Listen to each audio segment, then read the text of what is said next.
Bismillah ar-Rahman ar-Rahim. Alhamdulillah. Wa salatu wa salamu ala Rasulillah. Wa ala alihi wa sahbihi ajma'een. Assalamu alaikum wa rahmatullahi wa barakatuh. I would like to start today by reviewing the past tense just a little bit. Just some finishing touches on the past tense. Just making sure you guys know what to do with it. Also making you aware that what I taught you works at the basic level, but there are other levels of past tense. Right? But at the basic level, what I gave you works. So what I gave you yesterday, and you have to help me put this review together, what I gave you yesterday is when you're trying to identify what does a past tense mean, you have to look at the ending, right? So huwa nasara, what's the ending that gives away that it's he helped? The a sound. Huma nasara, what gives away that it's both of them? A. In hum nasaru, what part is telling you they or whom? The u. Hiya nasarat. What tells you that it's she? At. Now let's pause there for a second on she, and I want to show you something. Let me make it a little bigger and change the font for you.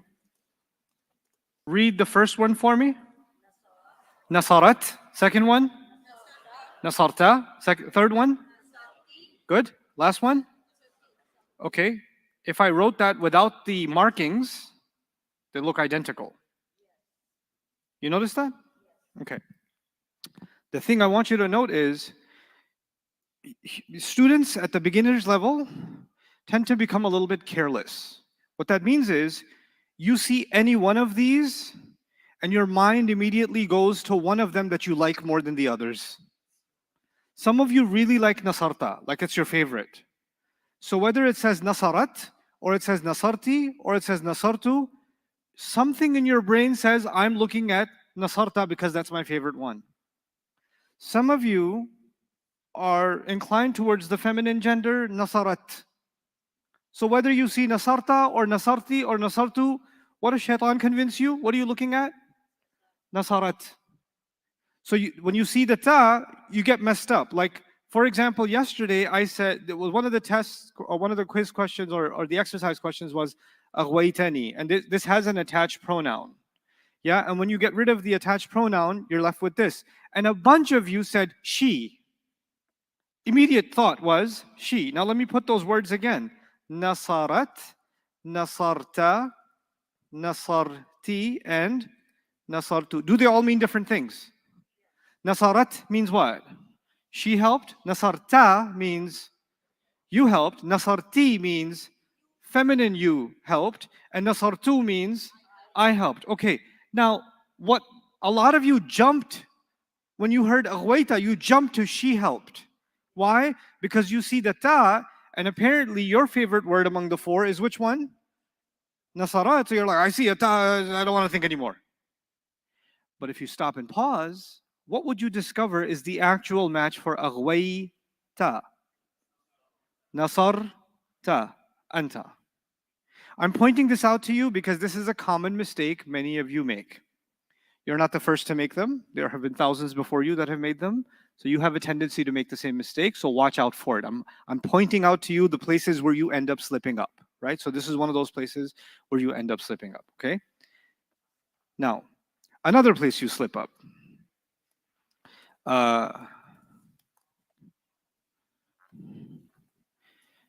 And I say, who disbelieved?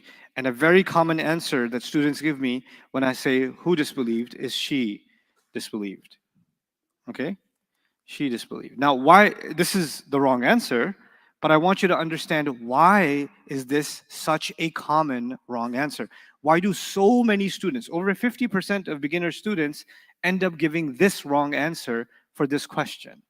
There's a statistical reason here. I want you to be aware of that so you can avoid that mistake for yourself. Kafarti is the feminine you, isn't it? It's the feminine you. And in the English language, feminine, immediately, where does your subconscious mind, what word pops in your head the moment you think feminine? That's why you say she. Because the English language doesn't have a feminine version of you. It has a feminine version of he, which is what? She. But it doesn't have a feminine version of you.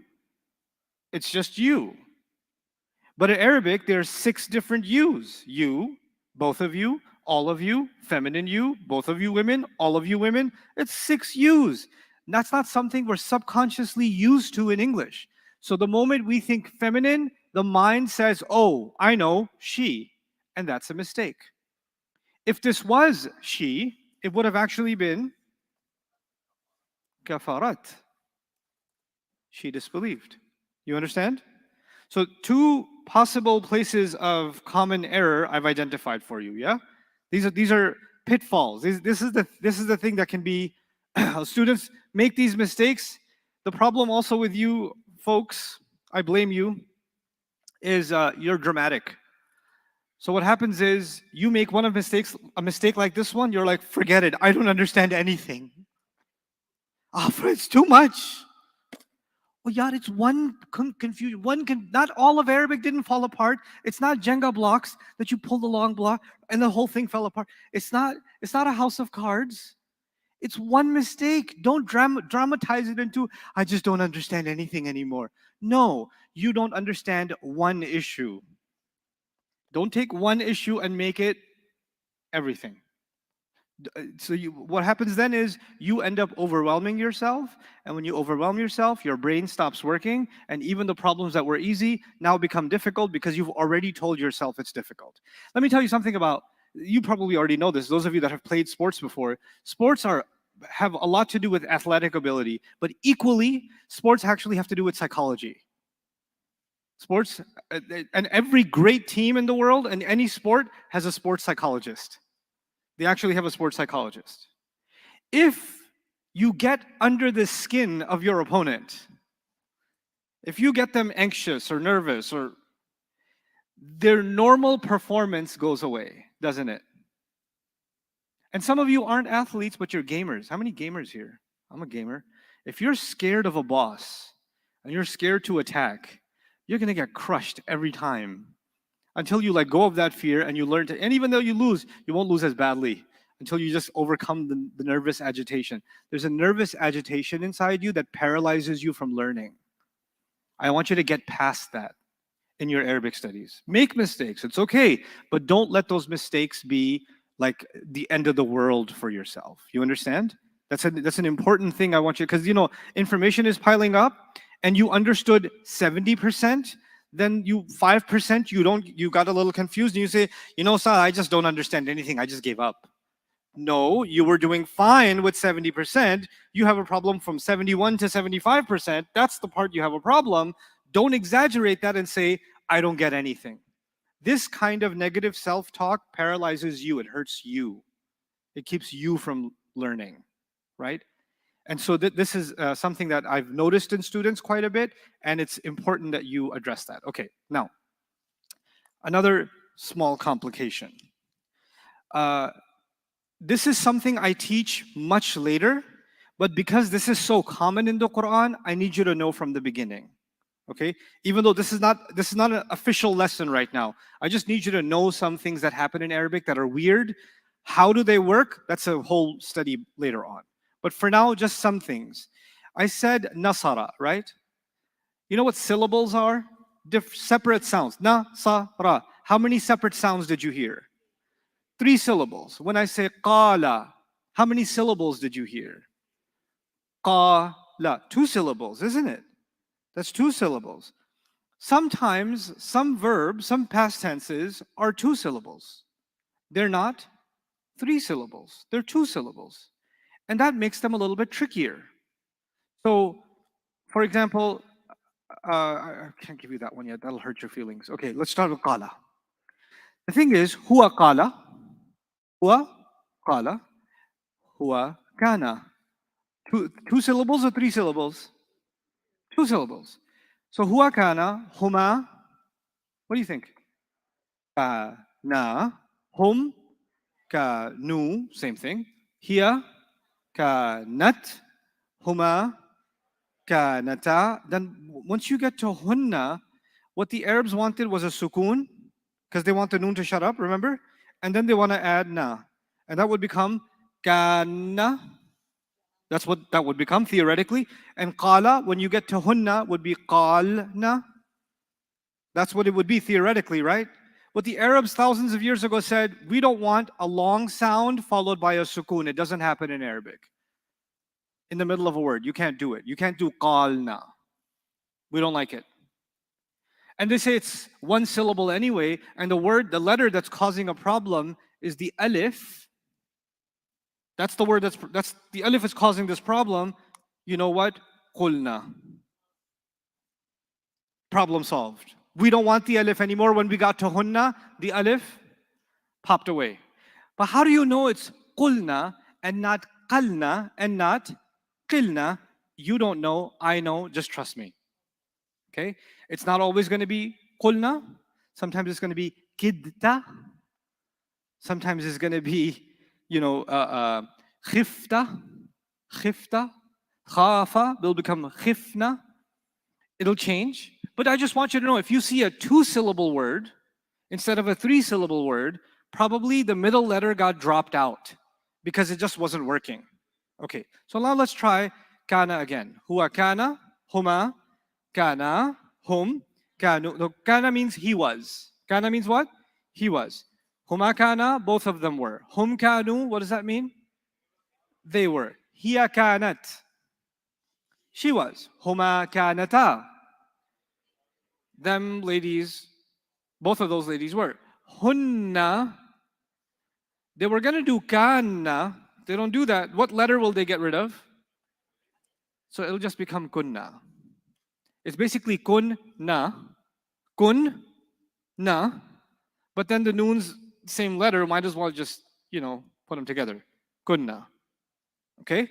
Now, once you solve hunna, you've solved everything else already.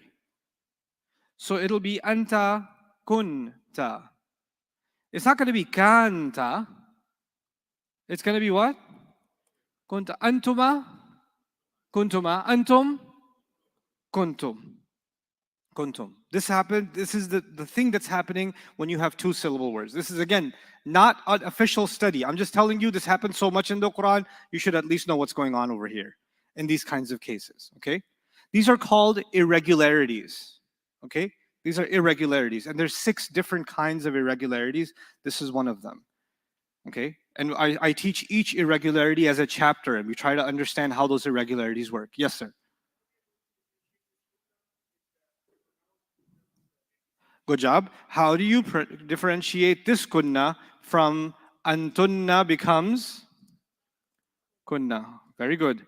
The antunna that becomes kunna is an attached pronoun, is it not? Doesn't that mean it's always attached to the end of a word? But this kunna, isn't it always at the end of a word? This one? And this one is a fi'il. Does that mean it's at the end of a word? No, it means it's an independent word. If it's standing by itself, it can't be from antunna. If it's at the end of a word, then it's from antunna. So the language is designed to protect from confusion, you see? So automatically you'll just know. If you see, for example, in the Quran, in kunna nisa'an, this is in the Quran. Is this from antunna or is this the fi'il? This is the fi'il. But if I say khatbu kunna, it's not in the Quran, but I'm just throwing it out there. Khatbu kunna, what do you think? Is the fi'il or is this from antunna? This is from antunna. It's attached pronoun. Okay? So just the way the language is designed, even if it's the same spelling, you don't confuse it with each other. Okay? Now, last tiny little complication. This is not official lesson. If you're confused about it, that's okay. You're supposed to be confused. This is complicated stuff. But I'm giving you some extracurricular juicy bits. And then we'll go back to the official curriculum. So you won't even find this in the transcripts because I don't want this hurting your head. So the Arab word is hadaya. Don't write this down. It's what? Hadaya. So there are 3 vowels in Arabic: alif, waw, and ya. Those are vowel letters. Alif, waw, and ya. If your last letter is one of them, like hadaya or da'awa, the Arabs don't like to do that. They don't like to say hadaya and da'awa. So they say this, let's replace this vowel, hadaya, with a much By the way, if it's ya, who's the doer? Who's the doer in hadaya? He. And who's the doer in da'awa? He, because ending is like nasara, isn't it? But the Arabs don't like vowels at the end to be ya and waw. So they replace this vowel with a vowel that will sound nicer. So what they do is they say hada. Instead of saying hadaya, they say what? Hada, and it still means he guided. It actually still means he. This is a little bit confusing because you remember reading nasara. When you hear an extra it means how many? Both of them. How will you not confuse this with both of them? You see how many letters this is? 3 letters, which means the third letter is not the alif gets added as the fourth letter, doesn't it? This is the third letter, so this is still within the range. Again, there's more to it, but I'm simplifying it at your level right now. So hada means what? He guided. They're not going to say da'awa, he invited. They're not going to say that. What sounds a lot better than da'awa? Da'a. Da'a. And da'a means he invited. He invited. Okay?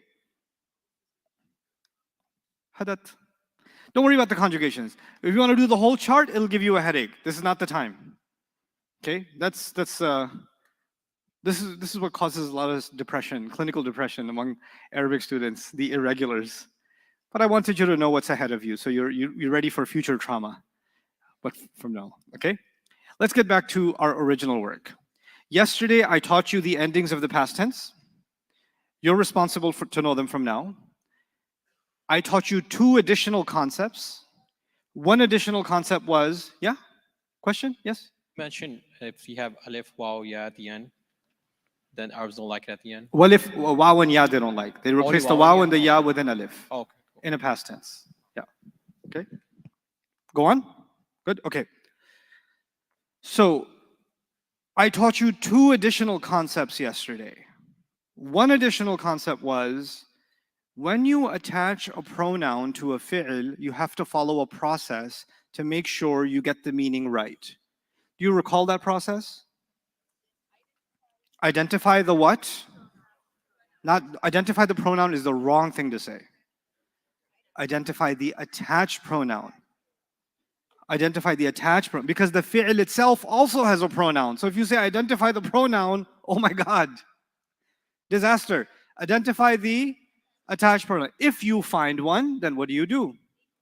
You ignore it. Then you translate the opening fi'l, whatever the doer was, and finally you can translate the attached pronoun, which was supposed to be in nasb status.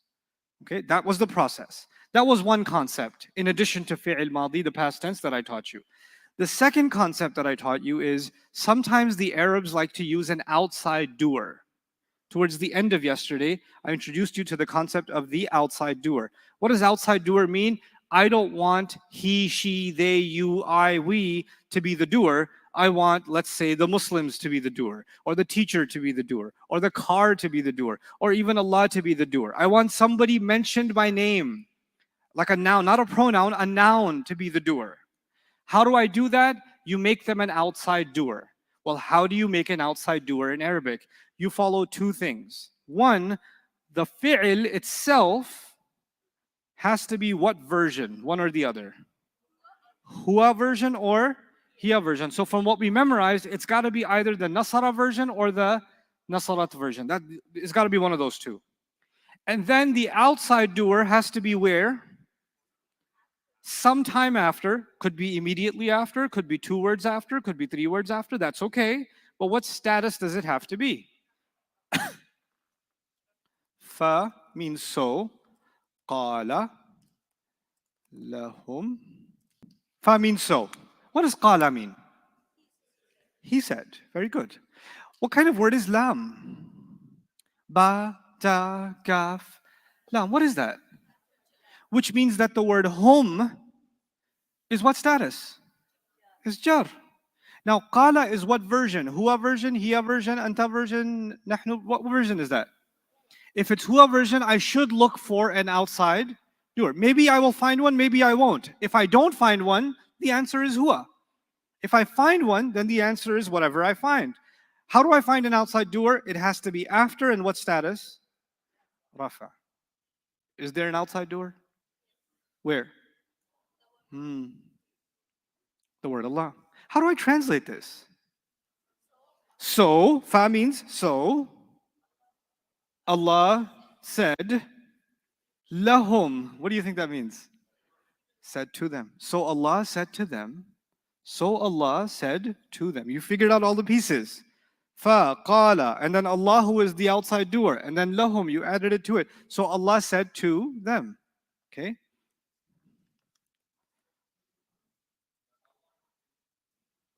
You could. فَقَالَ اللَّهُ لَهُمْ is good Arabic. Yeah.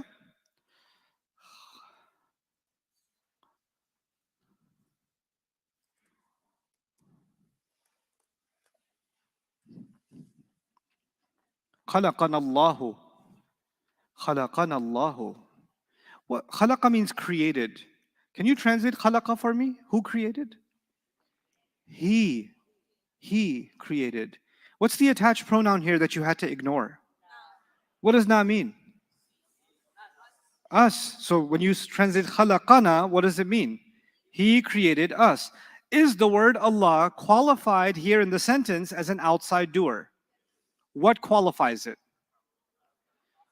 Okay, after and rafa is one part. What's the other part? You can't even have an outside doer if the fi'l itself is not ready to accept it. What kind of fi'l accepts an outside doer? Huwa and hiya. Is khalaqa the huwa version? Yeah. Translate this for me. Allah created us. Khalaqana Allahu. Allah created us. Okay? Nicely done. Those were the two lessons additional to past tense that I taught you yesterday. One, the attached pronoun. Two, the outside doer. These two lessons don't just work for past tense. These two lessons work for present tense, same way. These two lessons will, one of them, attached pronoun, will even work for commands and other kinds of fi'l. It works throughout. It's great. You don't have to relearn any of this. It stays. Same rule, same formula, same problem, same solution. But today, I'm not going to talk about the past tense. That's in the past. Today, I'm going to talk to you about the present tense. And the present tense is great because it covers the present and the future. It actually covers the present and the future, okay? Now, let's start with a little exercise. Yeah. With who are here, but the examples you gave are also covering huma and hum Where? in the same page, right? Like Which page are you looking at? Show me what page you're 43. looking at. Two Muslim said, page 43.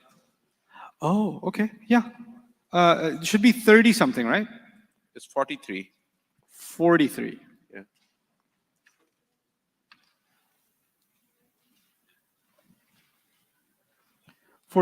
Okay. Yeah, the examples. Let's go through these examples. Let's do that. Qala in the first line. This is page 43, everyone. Qala, the first line. Qala, the second line. Qala, the third line. So far, so good? It's he said, and he said in all three, yes? And what's the condition for the replacing word? After? No. Well, the first word has to be huwa or hiya. Fine. The second word has to be what two things? Is Muslimun after and rafa? A Muslim said. The first one is clear? Okay. Muslimani. Can you tell me the status, number, gender, and type of Muslimani? 4 properties, right? Every ism has 4 properties. What are the 4 properties of Muslimani? Rafa 2, everybody remembers that? Muslimani is 2 rafa. So the status is rafa, the number is 2, the gender is masculine, and the type is there al on it? So it's common. It's common, yes? Okay, so my only concern was, in this grammar, it should be after and it should be rafa. Did I care if it's 1, 2, or 3? Did I ask that question? Irrelevant, doesn't matter. So what does Muslimani mean? 2 Muslims. Is the word 2 Muslims qualified as an outside doer? Translate it. The two Muslims help. The word huwa has been fired. The word huwa has been fired. Whenever you have an outside doer, the huwa has been outsourced. His job has been outsourced. Literally. Qala muslimuna. Did the same thing happen? Did qala meet? Is it the kind of fi'l that should take an outside doer? Is it possible? Yeah, it's the huwa version. Is muslimuna rafa? Okay, well then translate muslimuna properly and make it the doer. Muslims said. Muslims said. Make sense? That's right. It's not going to be qalu muslimuna, it's going to be qala muslimuna. That's what it's going to be. Okay? Everybody clear about that? Okay? All right, not that. Okay. Let me give you a word. Say it for me. Mu'adhin. Mu'adhin. Okay. Muslim. Mu'allim. I'm giving you words. Hopefully you know something about them. Okay? Let's try. What else do you know? You don't know a lot. Okay, musafir, yeah. Okay, good enough. 4. Mu'adhin. Who's that? Who's mu'adhin? The guy who gives the adhan. Muslim, the guy who Islams. Mu'allim, the guy who what? The guy who teaches. Musafir, the guy who what? Everybody knows that? Listen to me say these words one more time. But listen carefully, I'm going to change how they sound. It's just an oral exercise. It's a listening exercise, okay? I'm going to say the first word. U'adhinu, uslimu, u'allimu, usafiru. Say it with me. U'adhinu, uslimu, u'allimu, usafiru. What did I do? I replaced the meme with an alif. Check this out. You know mu'adhin is the guy who gives the adhan. You already knew that. Okay? U'adhinu means I give the adhan. It's a whole sentence. U'adhinu means what? I give the adhan. Uslimu means I accept Islam. U'allimu means I teach. Usafiru means I travel. Pretty sweet. Okay, let me do this again. Nu'adhinu, nuslimu, nu'allimu, nusafiru. Nu'adhinu, we give the adhan. Nuslimu, we accept Islam. Nu'allimu, we teach. Nusafiru, we travel. Past tenses keep on changing the word at the end, don't they? Present tenses keep on changing the letter in the beginning. Different thing, different animal. That's the best way to not confuse the past tense with the present tense. The past tense is at the end, and the present tense is a new beginning, literally. Okay? It's always a beginning. Okay, now, couple of introductory points. First, the first letter, well, I give you U, and what else did I give you? Nu, yeah? Sometimes it's U and sometimes it's A.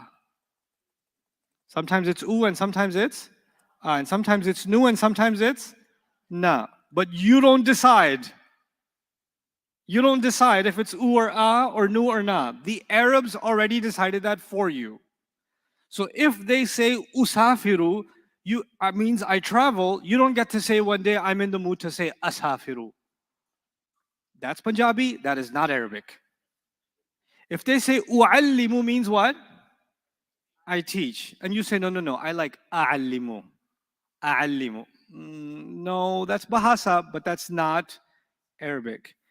Whatever sound they gave you is the sound you have to keep.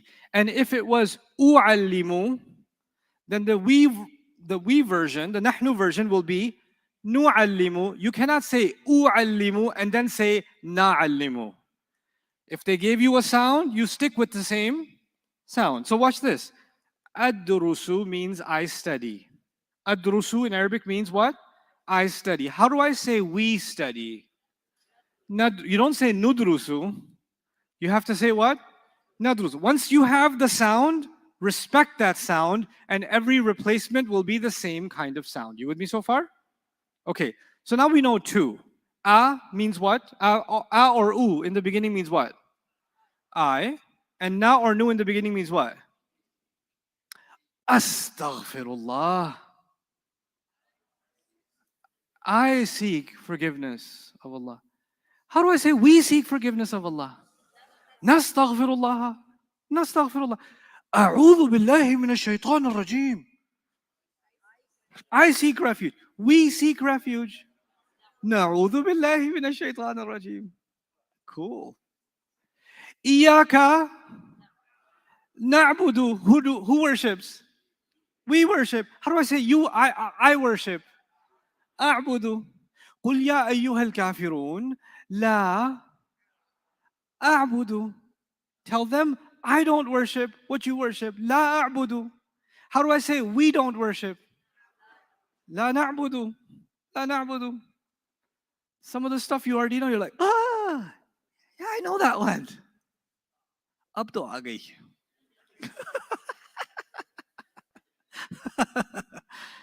I feel like Arabic is like this pigeon you've been trying to catch. You're like, gotcha. Astaghfirullah. Okay, so we got two letters. And now you hear the khatib every week. You hear the khatib every week.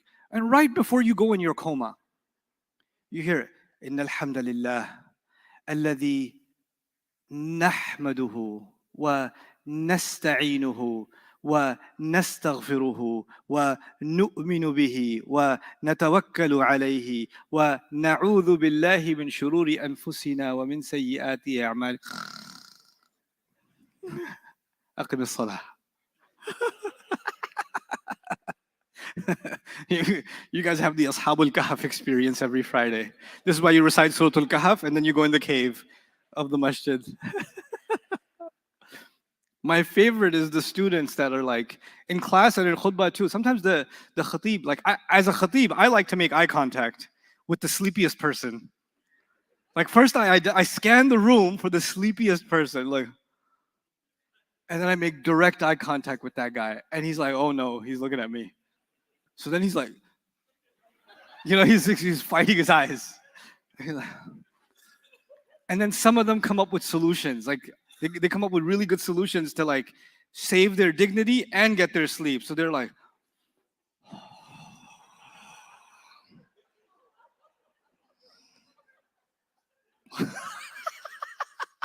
they're so spiritually moved. They travel to another spiritual realm.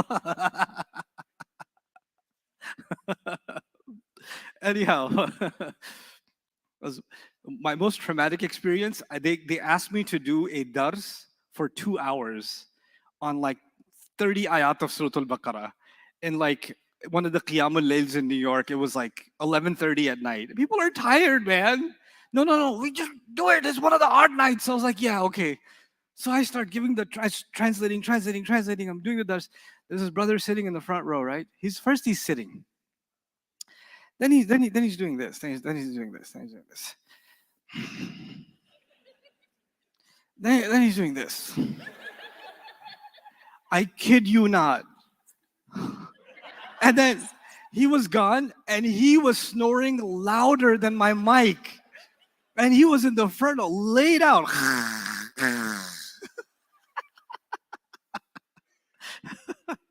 It's like, it looked like one of those evolution diagrams. Anyhow. So, a or u means what?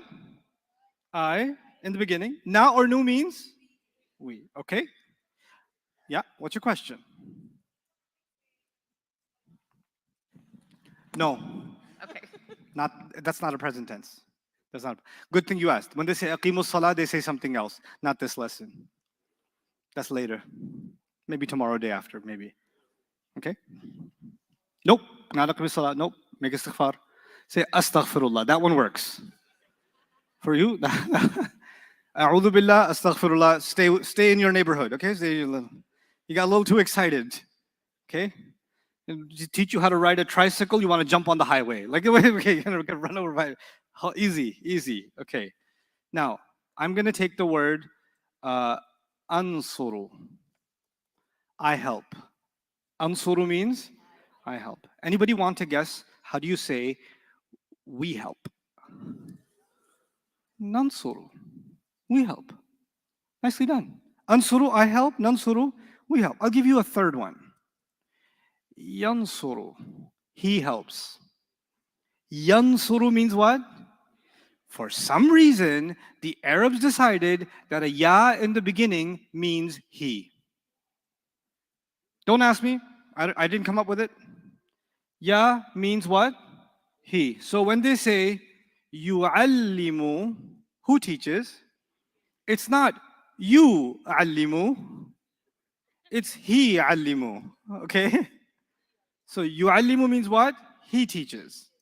Yu'allimu. Okay, let's convert yu'allimu. How do I say I teach? Is it a'allimu or is it u'allimu? Why is it u'allimu and not a'allimu? Once you have a sound, all the versions will have the same sound. That's not up to you. You don't get to mess with it. Okay, so how do I say we teach? Nu'allimu. So it would be wrong to say unsuru on the top line, or nunsuru, or yunsuru. I don't know what that language is. It's not Arabic. And if you say on the bottom line, a'allimu, na'allimu, ya'allimu, that's not Arabic. So it's going to be either a or u, but decided by who? The Arabs. And why did they decide it? That's a later course. Then I expect my students to know when is it a and when is it u, when is it na and when is it nu. I expect them to know that when they learn a little bit of sarf. But right now that's not the case. Okay? Now, we've got 3. And the ya means what? Okay. Now, let me ask you this. What does ani mean? Have you come across ani in this course? You know what it means? I think it means 2. I think it means 2. What do you think una means? I think it means plural. You okay with that? Okay. What do you think na? Just the na. Actually, sukoon, pause, plus na. What do you think that means? Like nasar na, hun na, antun na, the na. What do you think that means? Yeah, them ladies. I'm just showing you 3 endings. Ani, una, and na. Let me say that again. Ani, una, and na. Okay.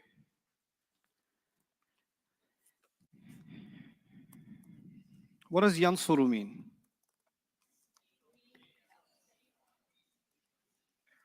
How many is he helps? 1 person. He's 1 person. Okay. What if I added ani to him? That would be, what part of this word, think about this like this. What part of this word is he? Yeah. What part of this word multiplied it by 2? Ani. What did the answer become? Both of them help. So it's the ya means what? He. The ani makes it multiplied by 2. What if I wanted to multiply it by plural? What do you think I should do? Yansuruna, yansuruna. What would that mean? They help. They help. How did you get that answer? The ya part means what? He. What? And multiplied by plural. Where did the multiplied by plural came from? So what's the plural of he? They. They help. Okay? And then there is yansur na. Yansur na. Okay? What do you think this means? Well, yansur means he helps. And na means plural feminine. They, them ladies. What's positive times negative? Negative. What's masculine times feminine in this case? Feminine. You know what this means? Them ladies help. Them ladies help. What I'm trying to tell you is there are 4 kinds of ya. 4 kinds of what?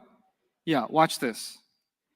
There's ya by itself, which means he. Don't write this, just watch. Ya by itself means what? He. Ya plus ani at the end. What does that mean? Two of them. Both of them. Ya plus, what do you think I'm going to say? Una. What does that mean? They. Ya plus na. Defhamila. Four kinds of ya. Let's say them together. Ya by itself. Say it. Ya with ani. Ya with una. Ya with na. Ya by itself. Ya with ani. Ya with una. Ya with na. Okay? Now, don't write this. No, don't take pictures. No. How many beginnings do we know? The first beginning was a or u. The second one is what? Na or nu. Okay. The third one is what? Ya or you. Then there's three more yas. What are the three more yas? Ya with ani, ya with una, and ya with na. Okay, let's try something. I say yadrusu, means he studies. Okay, work with me here. Yadrusu, he studies. How do I say I study? Adrusu, I study. How do I say we study? Good job. Nadrusu means we study. Careful before you answer. How do I say both of them study? What beginning, what ending? Yadrusani. Both of them study. They study. Yadrusuna. Those ladies study. Yadrus. Remember them ladies like to shut the word up before they come over? Same thing in the past, same thing in the present. It's a timeless phenomenon. Yadrusna. Okay? Okay, let's try yu'minu. Yu'minu means he believes. Yu'minu means what? He believes. Okay, I believe. Yu'minu. So, u'minu. Good job. U'minu. We believe. Nu'minu.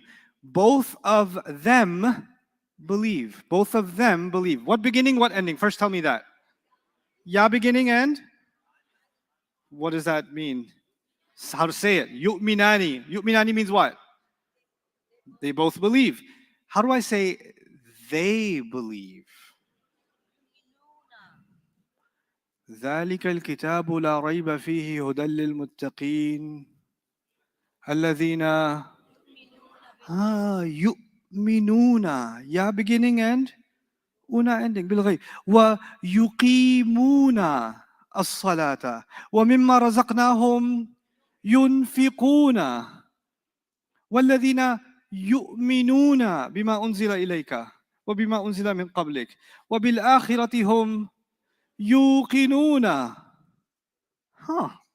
Ya beginning and una ending. Okay, let's try another surah. Maybe you'll get something. أرأيت الذي يكذب.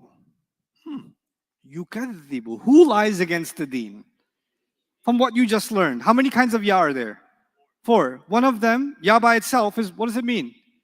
He lies against the deen. يكذب بالدين. فذلك الذي يدع. يدع. Did you hear any extra endings or just ya? Who pushes the orphan? He pushes the orphan. ولا يحض. ولا يحض. He doesn't encourage feeding the poor. فويل للمصلين الذين هم عن صلاتهم ساهون الذين هم يراؤون. يراؤون. Ya beginning means he. Una makes it plural. Never say una means they. Never say that. 5 minutes from now, you will know why you never say that. What must you always say? Where do I always take you first? Ya beginning and then una ending. What does ya beginning mean? He. Una is the plural of he, so they. Yura'una, they show off. Okay, الذين هم يراؤون يمنعون. يمنعون is that he, I, you, we. Which one is that? They. How did you get the they? Again, always give me the whole thing. Ya beginning, una ending. What is the wrong thing to say? Una means they. That is because it does not, as you will see in a couple of minutes. How many kinds of ya are there? Good job. How many beginnings do we know, or nations do we know so far? 6. Alif, a or u, I. Na or nu, we. Ya or you, what does it mean? He. Ya with ani, both of them. Ya with una, all of them. Ya with na, them ladies. Okay, here's your fourth one, or your fourth letter. Say that for me. Good. Tadrusu, you study. Tadrusu means you study. There's 4 kinds of ta. Remember there were 4 kinds of ya? I'm going to copy paste that and say there are 4 kinds of ta. What do you think the next kind of ta is going to be? Ta with? So if tadrusu means you study, tadrusani. No, not they both. What does ta mean? What does ta mean? You. You see why you have to go to the beginning every time?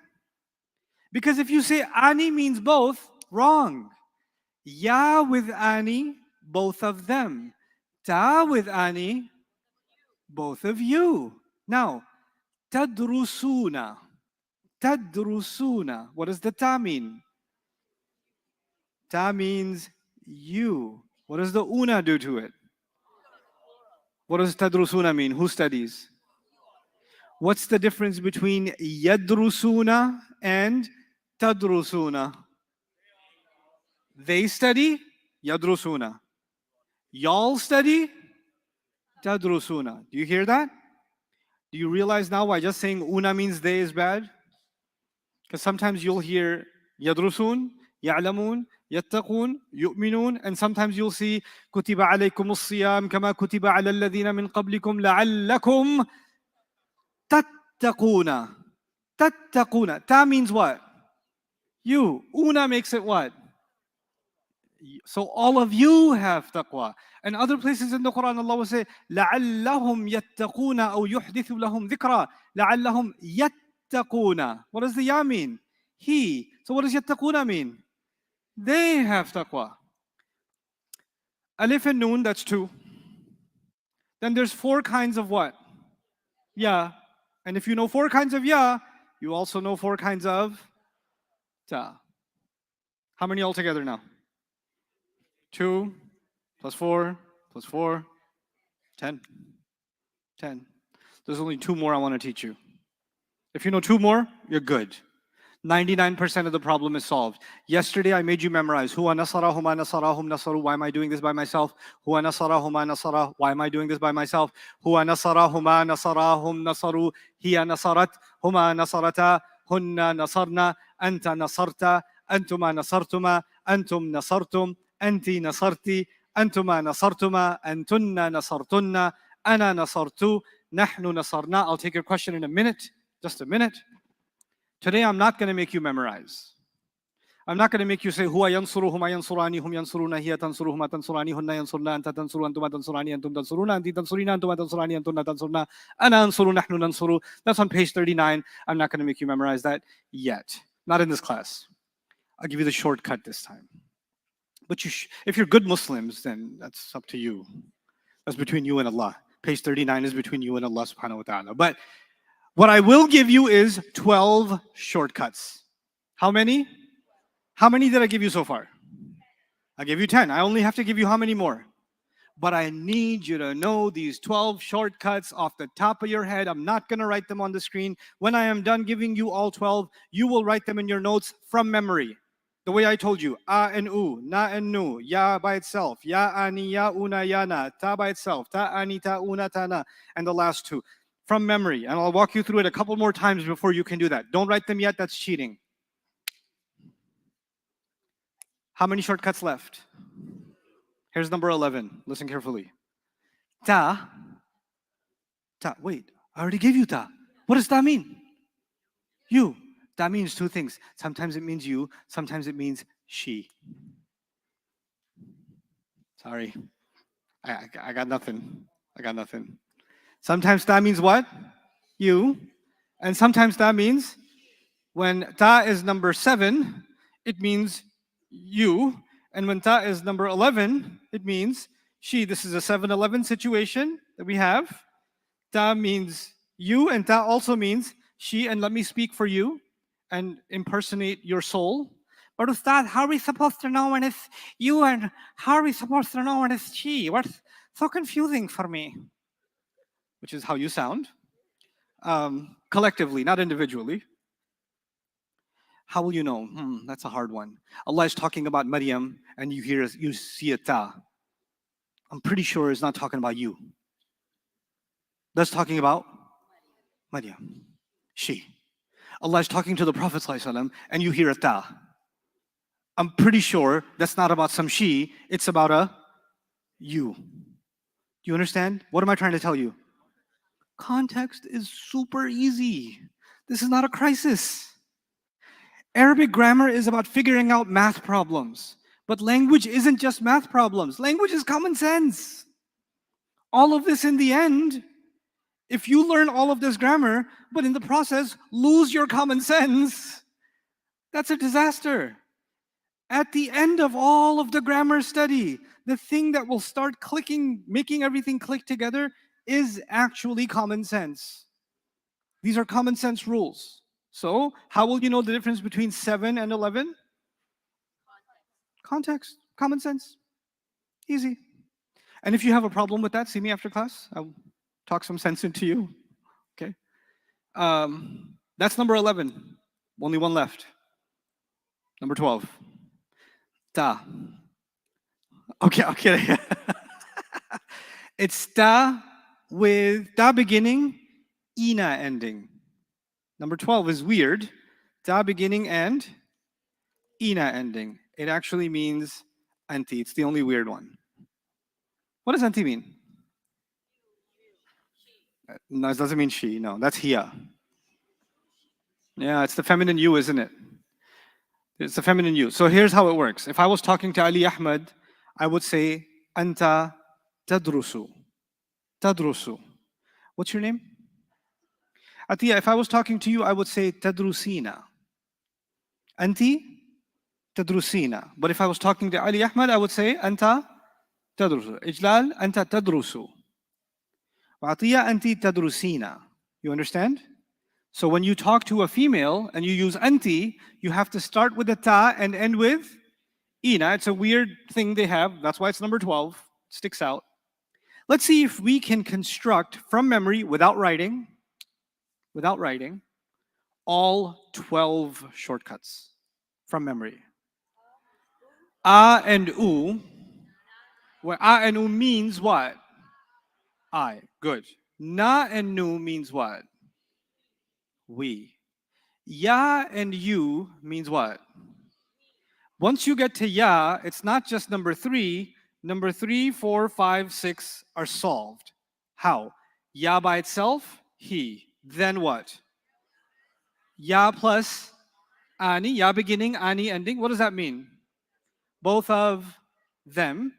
Then what's the next one? Ya with? Good. Ya with una, which means they. They. What's the 6th one? Ya with na. Ya with na, which means them ladies. Okay. There's 4 kinds of ya, followed by 4 kinds of ta. Very good. Ta by itself. Not she. No, not this time. Ta by itself. You. Ta with ani. Both of you. Ta with una. All of you. Ta with na. You ladies. You women. Number 11 and number 12. Uh-oh. Number 11 is ta, meaning she. And number 12 is ta with ina, meaning anti, or you feminine. Anti. Okay? You feminine. Write that down from memory. Somewhere on there. Page 39.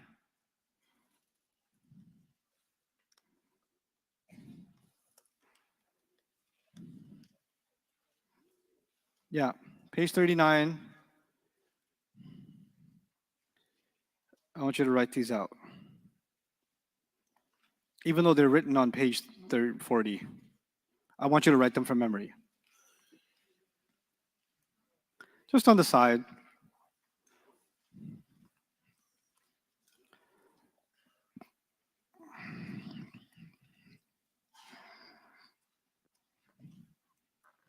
Let's write them together, but you will guide me. What's number 1? You don't have to write them in Arabic. Your Arabic is disgustingly ugly. Okay? A or U is what? I. Second one. Na or nu is we. Okay? What's the third one? It's actually ya or you. Could be either one, right? Ya or you is what? He. This time I'll just use the letter Y. You already know it's going to be ya or you. You already know that part. Ya plus what? What does that mean? Okay. Ya plus una. Okay. And ya plus na.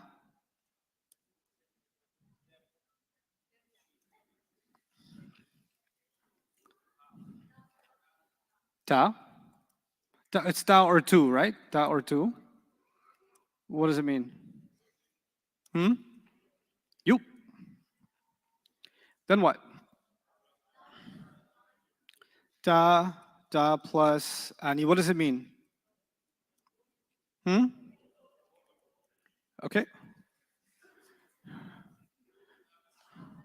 Ta plus una. Okay.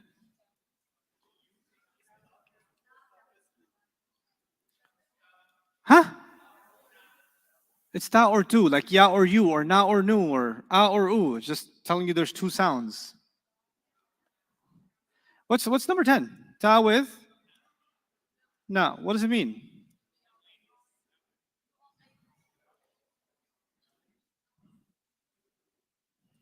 Sorry, misspelled.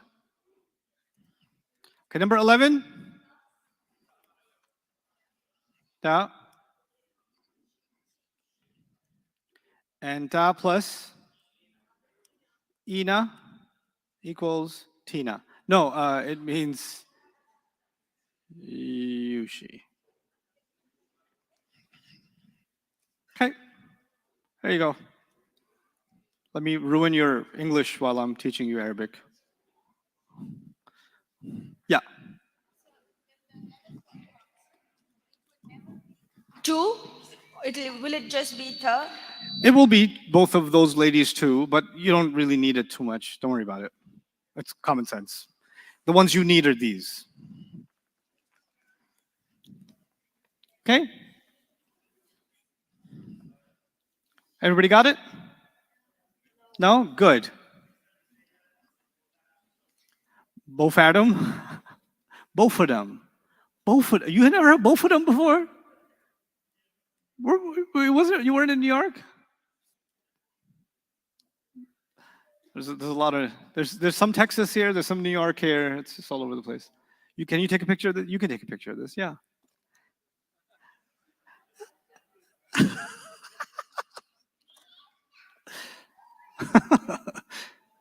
Huh? No, I'm not posing again, no. Okay.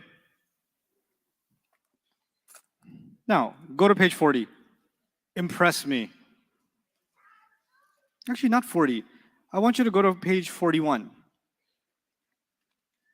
And don't look at these shortcuts. I want you to use your memory right now. You wrote them down. I'm looking at the word tadhakkaruna. I'm trying to figure out what are the pieces of the puzzle that will help me get the answer. Who makes an effort to remember? Who makes an effort to remember? Ta means process. I never get tired of saying it. Ta means what? You. Una makes it what? All of you make an effort to remember. قَلِيلًا مَا تَذَكَّرُونَ. How little the effort y'all make to remember. بِآيَاتِنَا يَظْلِمُونَ.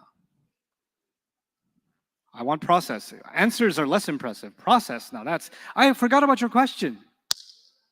This is why I didn't answer it.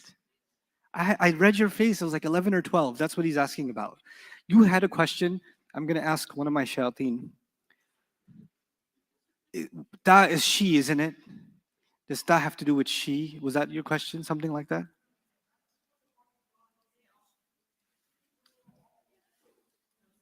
Oh, okay, fine. It was close.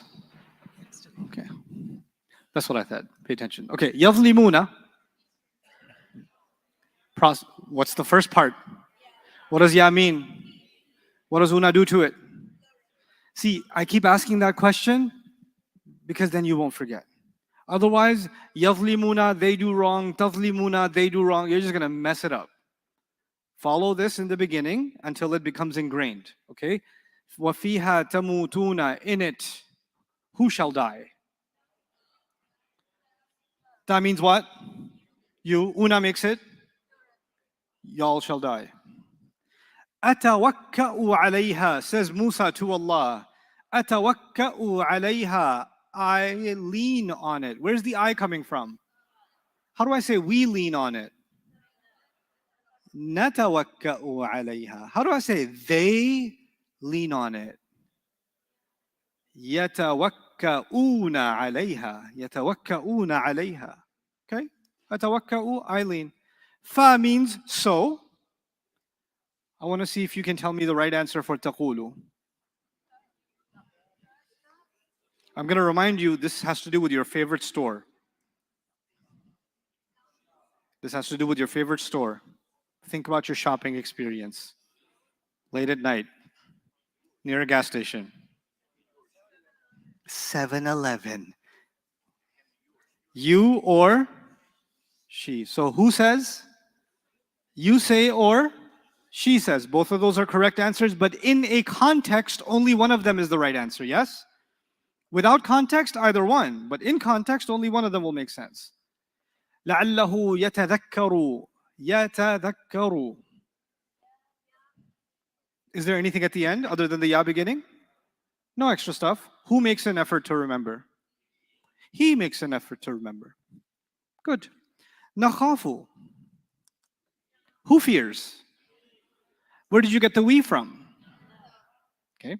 One time I was in teaching this class and I said, where did you get the we from? And one kid said, Best Buy. Okay. Okay. Yuridani. Yuridani. You means you. Annie means Annie. You, Annie. Both of you. Very good. Both of you.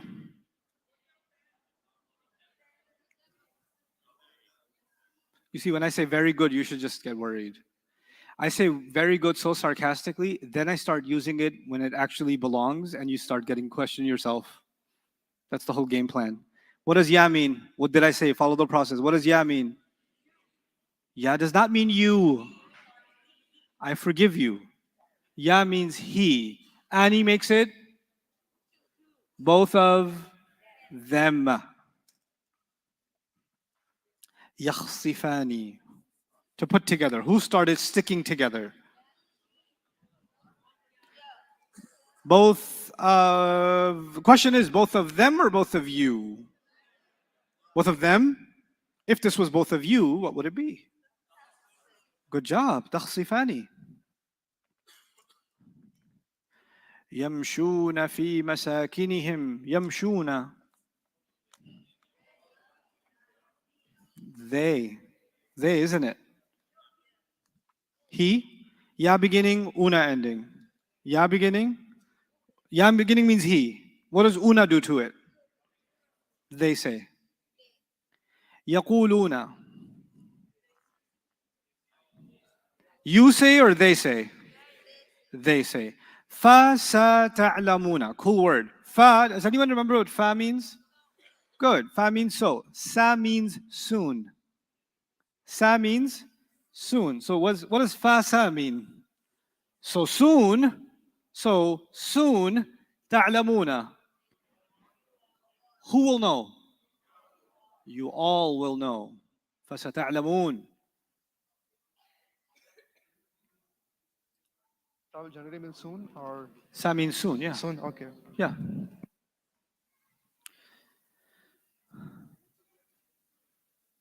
Don't worry about that.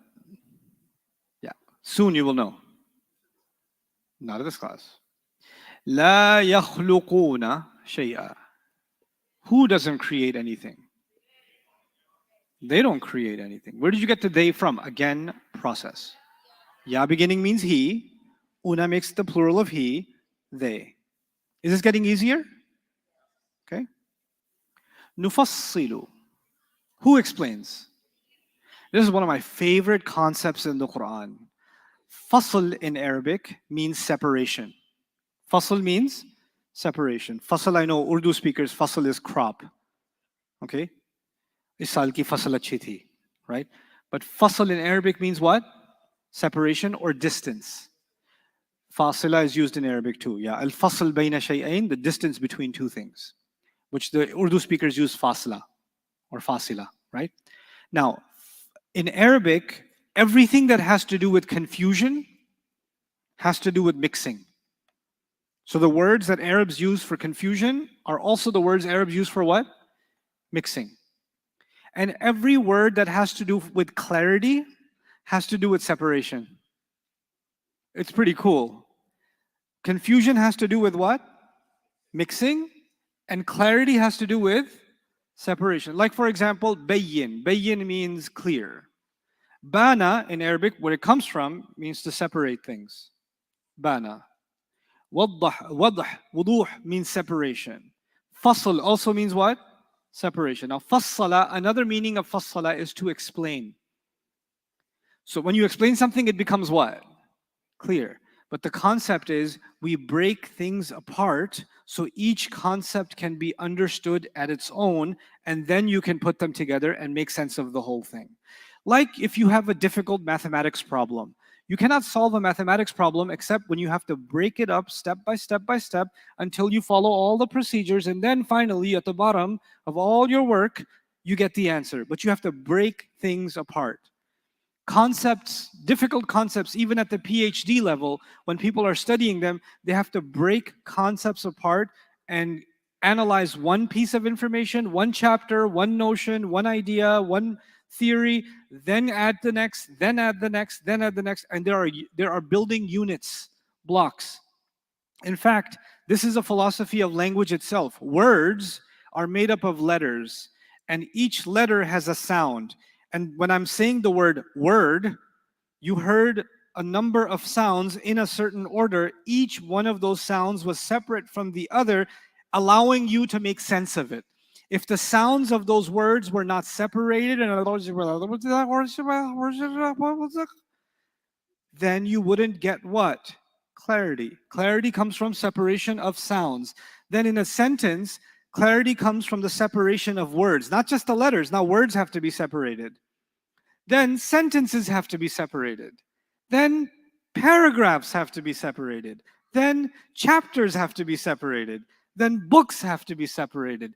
Then departments in the library have to be separated. Universities have to be separated. You understand? Every knowledge actually is the root of all knowledge is actually what? Separation, distinction, separation, distinction. In fact, when you're studying for an exam, the quickest way to study for an exam is to go to the glossary of terms and make sure you know all the definitions, isn't it? And the definitions are what? Separating each concept from every other concept. That's exactly what it boils down to, doesn't it? So when Allah says nufassilul ayat, coming back to this, Allah says that is how we explain the ayat. Meaning, who takes responsibility for explaining the Quran? Allah Azza wa Jal Himself says, we ourselves explain the Quran. And in the word explain, He gave us the formula. How does He do it? Separating one concept from another, one surah from another, one story from another, right? One situation from another. And by separating all of them, you start getting clarity about this fits here, this fits here, this fits here, this fits here, which gives us the meaning of the word hikmah.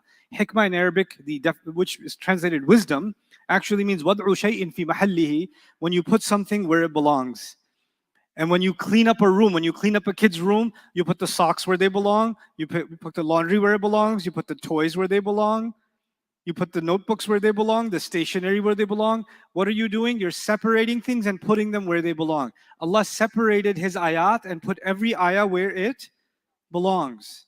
He separated this, like, Baqarah has Musa alayhi salam, and A'raf has Musa alayhi salam. But He separated them, didn't He? He could have put them all together. He separated them. There's a reason He separated them. You wouldn't get the clarity if they were put together. There's a purpose behind it. So Allah even creating separation in the Quran of similar concepts is for a reason. There's a reason that He did that. So there's so much loaded wisdom inside just this phrase, كَذَلِكَ نُفَصِّلُ الْآيَاتِ. This is how we explain the ayat. This is a hard one, I'm warning you. يَتَرَبَّصْنَ.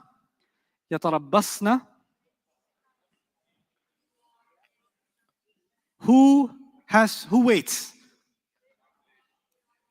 Them ladies. How did you get them ladies? Step by step. Ya beginning and na ending. Don't worry about how big the word is in between. That's not your concern. Your concern is beginning clue, ending clue. Problem solved. Yatarabbasna, those women wait. Okay?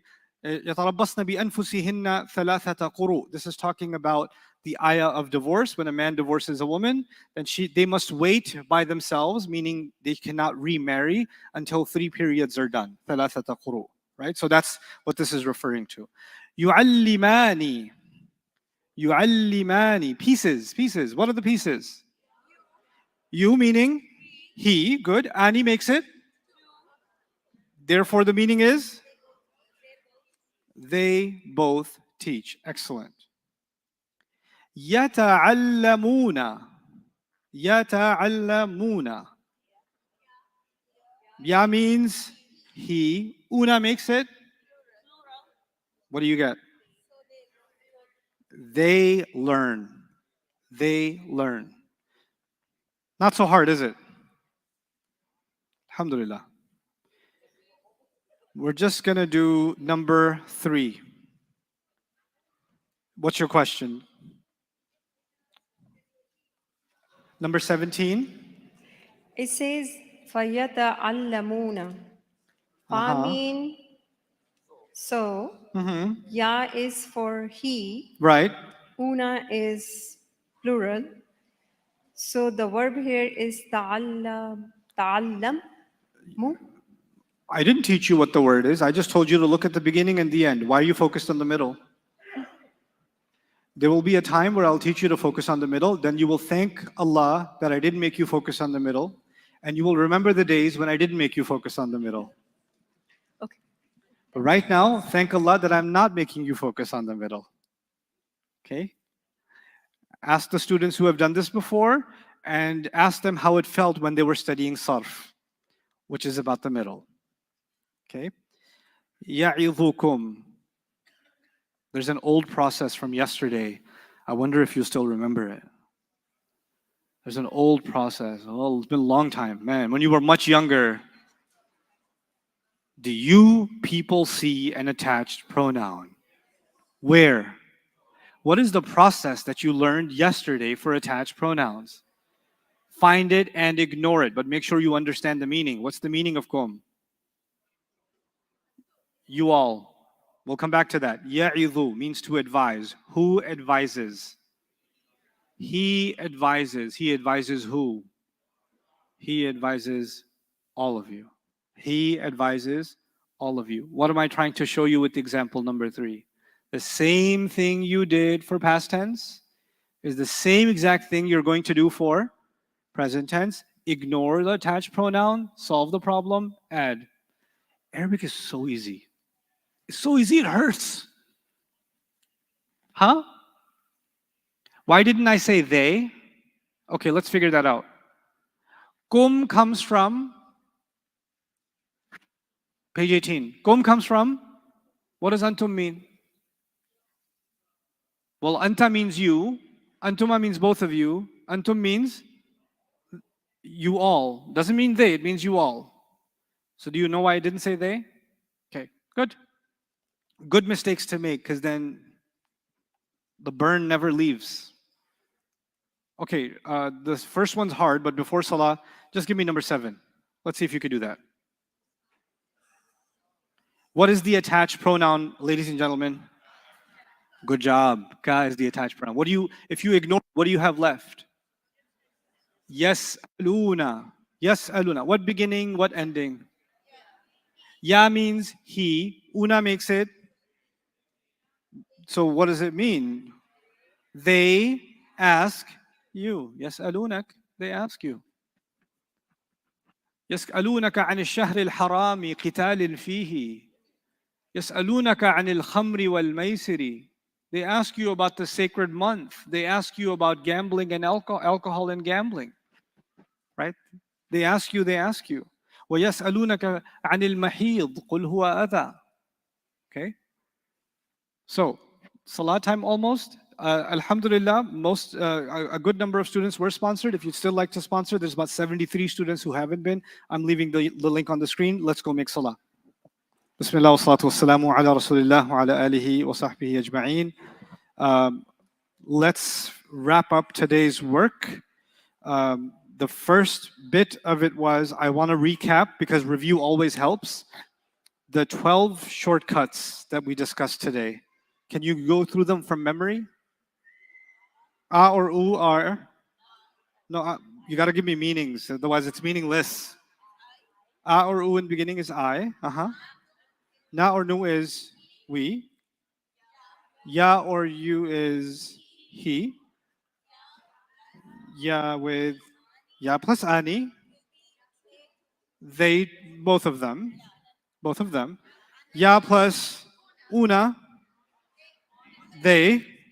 Then Ya plus Na, meaning them ladies. Okay. How many kinds of ta are we going to get? 4 now. 4 and 4, right? So 4, the first one is ta by itself. You. Ta with Ani, both of you. Ta with Una, all of you. Ta with Na, you women, you ladies. Then there's the extra 2s, 11 and 12. Ta again means she. And ta with Ina means auntie. Just get used to auntie because we don't have an English equivalent, really, right? The feminine you. Now, we are on page 40, I think it is. 42. 42. And we're going to try to solve all of page 42 because I really want you to know this well. So the practice will really help us.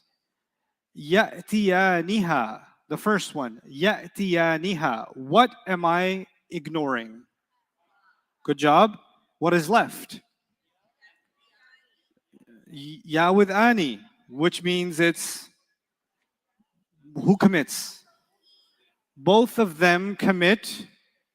What do you think? Commit what? Yeah, but it's her or it. Which makes more sense?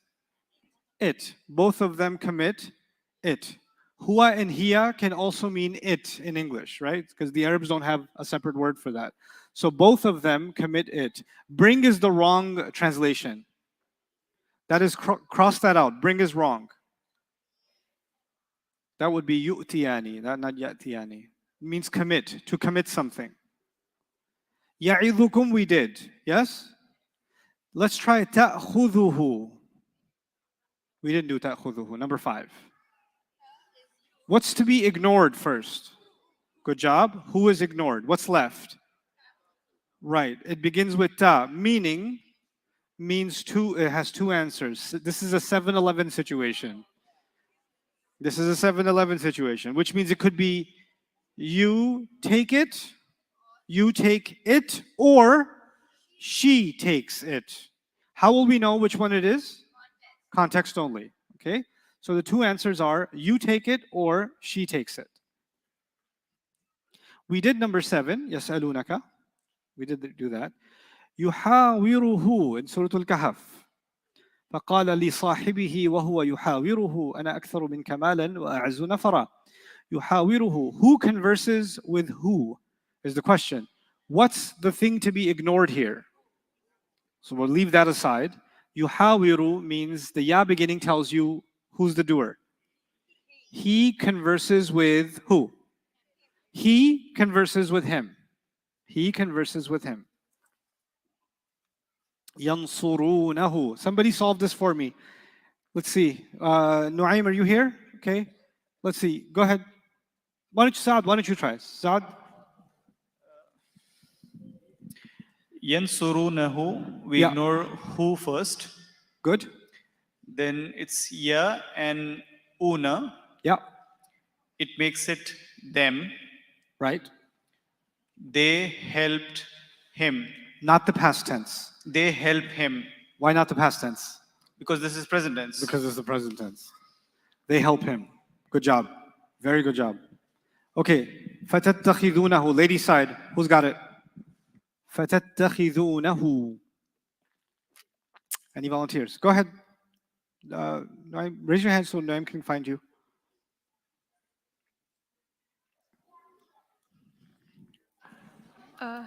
You ignore the who. Could you speak a little lower? We can still hear you. You ignore the who, the attached pronoun, and you ignore fa, that means so. So you Right. have tattakhiduna, that and una is you all. So it's, so you all take him. Right. You all take him or you all take it. Okay? You all take him or you all take it. Context. We don't know what the who is referring to. يُؤَاخِذُهُمْ.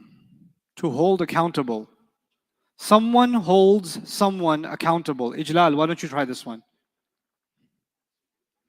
Someone holds someone accountable. So we'll start with ignoring the hum first. Right. Ignore the home. Then we got yuakhizu, and then we start with you, which means he. Good. So he held, and there is no combination then, so just he held them accountable. Okay. He held them accountable is in the past or the present? So he holds them accountable. Good. He holds them accountable. He holds them accountable. Everybody understand that? Okay. The home got ignored, then we solved the problem. Now the problem is yesterday we translated so many things in the past tense that even now you guys are living in the past and you're not able to move on. This is the present tense, translate in the present tense. Yes? يُؤَاخِذُهُمْ. نَحْشُرُهُمْ. Who would like to try gentleman's side? Yes? Ayan, go ahead. We gathered them. We gathered. We gathered. Oh, we are gathering them. Okay, we're gathering them, or we will gather them, or we gather them. Present tense. We gather them. Good job. Hum is to be ignored. Nahshuru means we gather. The noon tells you we, and then you solve the problem. We gather them. Good job. Yahzununi, lady side. Let's see. Somebody who hasn't raised their hand before. This is their first day to be heard. It makes me sad that some of you have not raised your hand yet. Let's see. I'm gonna wait. Let's make this awkward. It's fine. The little girl? Okay. Yes, you. Okay. Which one? You? Oh. Neither of them? I'll wait. That's okay. Yeah, we can both wait. It's fine. Go ahead. Ni is the like attached pronoun. Good. Ni is the attached pronoun. So yeah means he. Good, And there's okay. no other like ending, so it means he saddens me. He saddens me. It could also mean it saddens me. So it could mean he saddens me or it saddens me. Very nice. يعلمك. يعلمك. I pick someone who is, yes. Raifi? Red, in the red, the young man in the red. Tell me your name again, young man. Muhammad. Muhammad. تفضل يا محمد.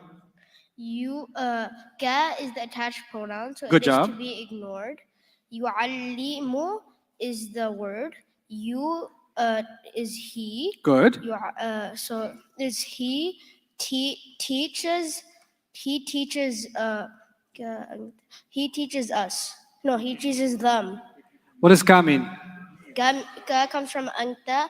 Anta is you all. You, not you all. Yeah, you. So why are you saying us? He teaches teaches. You. Yes, good job. He teaches you. Very nice. يأكلهن. Ooh. Ooh, what is this? Yes, young lady, over here. Naim. Tell me about يأكلهن. Okay, so hunna is the attached pronoun, so Good we job. need to ignore that. Ya means he. Hunna means them. So yakuluhunna means he eats them. He It's true. That's what it means. Yes. That means يأكلهن. Okay. What is this talking about? Read Surah Yusuf. Who eats something? Someone eats something. Unabbi'ukum. Unabbi'ukum.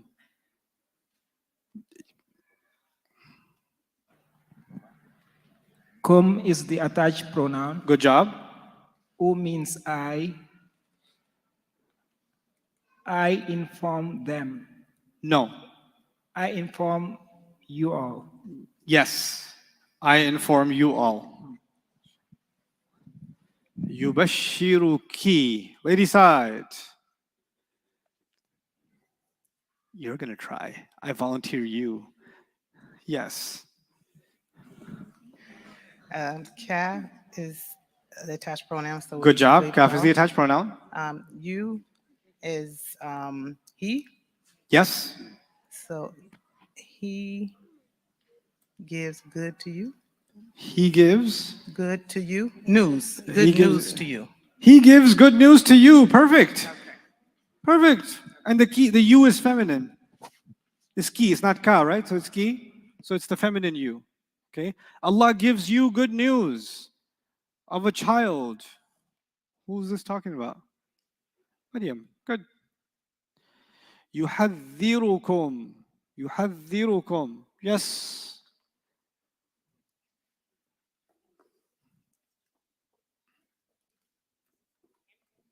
Yeah. Kum is the attached pronoun. Good job. Y'all. And then you is he. So he warns y'all. He warns all of you. يحذركم. He warns all of you. Good job. تحدثونهم. تحدثونهم. Yes, go ahead. She raised her hand. Wait. Let everybody hear. The attached pronoun is hum. Good job. Tu is for tu with una, that's you all. So you all inform them. You all inform them. Yes. It can also mean you all tell them, which is similar. You all tell them. يضرهم, number 33. Any volunteers on the guy's side? Yes, way over there. Red t-shirt, red and blue. يضرهم.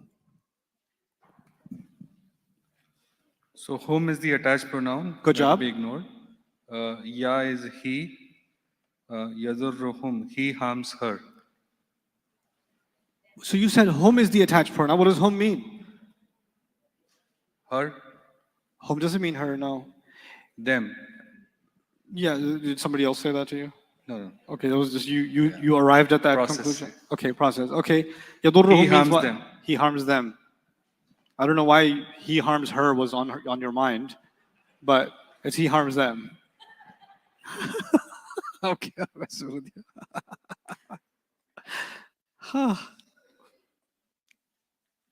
يحبونهم.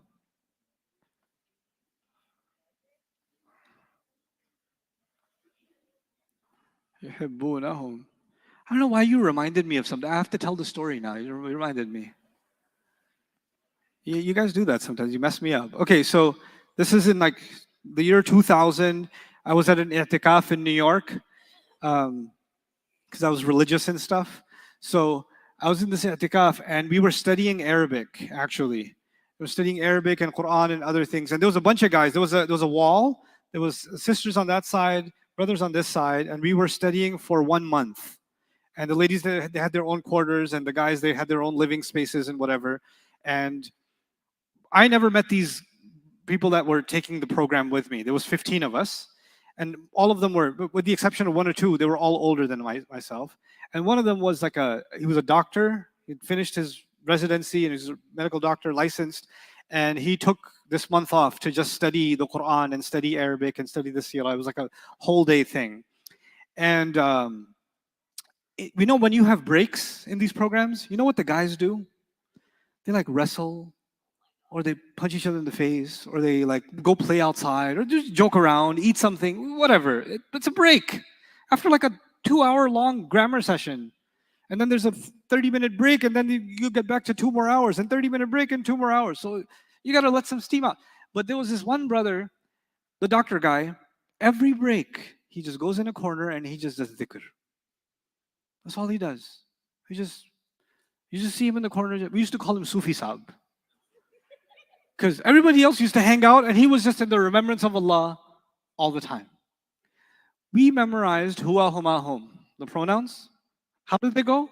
Huwa huma hum, hiya huma hunna, anta antuma antum, anti antuma antunna, ana nahnu. Okay, so our teacher made us memorize it, and then he asked who's going to volunteer, and nobody wants to volunteer, so he picked the spiritual leader of the group. Sufi Saab, he said, go ahead, give us the pronouns. And he was so shy, and he said, huwa huma hum, anta antuma antum, ana nahnu. What did he skip? So my teacher said to him, you don't have to be that Sufi. So there was this other kid, as I was 18 at the time, there was this other kid in the class. He actually lives here in Epic area. I'm gonna call him out soon. Anyway, he's not here, which is good. He was 16 at the time. He was half asleep in the class. He was like almost in a coma. And he picks him next. And you know the partition on the side? He was on the guy's side, obviously. He's sleeping on the partition like this. And our teacher picks on him. You, pronouns. And he starts with, hiya huma hunna. So he said, you spend more time with him.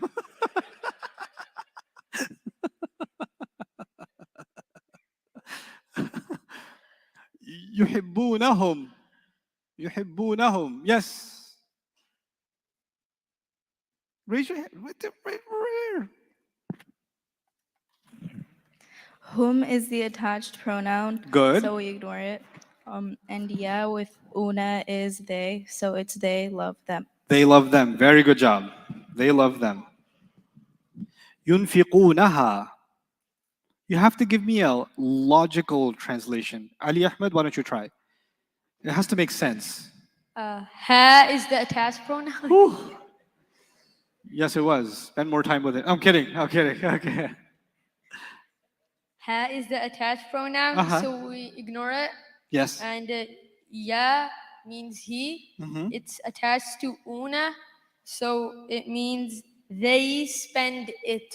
Good job. They spend it. Instead of saying they spend her, which makes no sense, again, you learn grammar, but you also have to use common sense.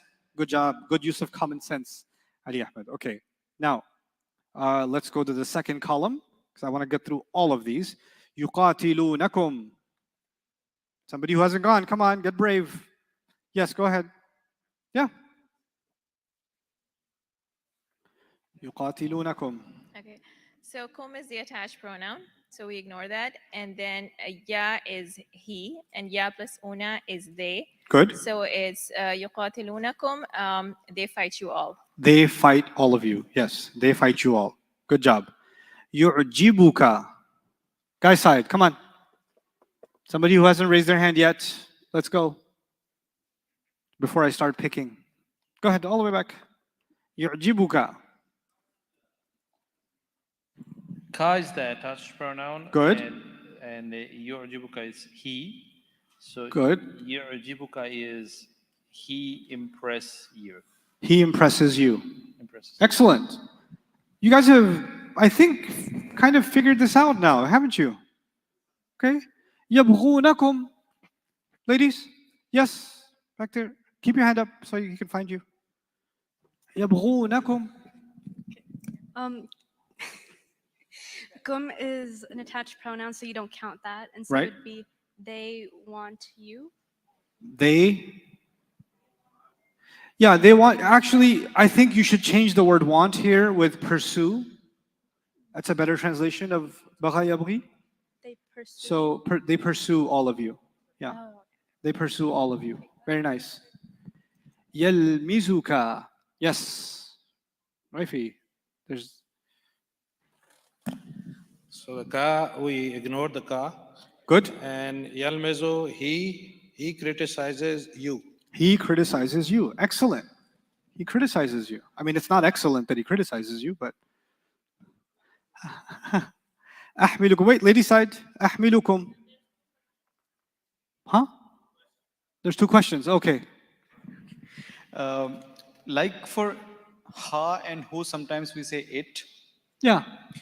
If we have to say they pursue all of it, is there a possibility of saying kum as it? No. Okay, The word you can never be it.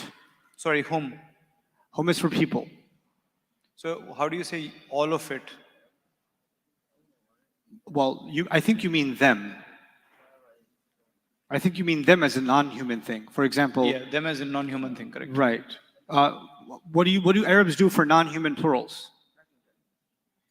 What do you remember? Either broken or non-broken. Non-human broken plurals. What do they do? What do they use? She. What's the pronoun for she? Ha. That's it. You got your answer. Jazakallah khair. Iyakum. أحملكم. Lady side. أحملكم. Way back there. Naim, far right. Far right. Keep going, keep going. Keep going, keep going. Yes. Kum is like a you all. I carry you all. Yeah. I carry you all. Very good. I carry you all. تعلمهم. تعلمهم. Yes, right here. So you forget whom, since that's the attached pronoun. Good. Ta is you, so it's you know them. You know them. There's another answer possible. Remember your favorite store? Late night Snickers run. I have no idea. So, ta means you. And then there was 4 kinds of ta. What was hint number 11? Do you remember?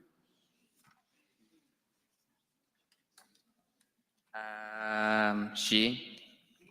Which is also ta. She knows them. She knows them. So it's you know them or she knows them. How will we know the difference? Context. Okay? Good. يصيبهم. In the back. Raifi, we're going the wrong lane. You got to look at me first, and then first let me point, then you shoot. Wait, she's got her hand up. She's got her hand up. Yeah. Yeah. Yes. Whom is the attached pronoun, so you forget it. And you means they or he. So he afflicts them. He afflicts them. Or another common sense meaning could be what? It afflicts them. It afflicts them. It afflicts them. The he could be it, right? So it afflicts them. يستأذنك. Yes, sir. Right there. He's got his hand up. Well, and I'll come to you next. Okay, so now, ka is the attached pronoun. Good job. And ya is the he. So, yes, tazinuka is he seeks permission. He seeks permission from you. Right. He seeks your permission.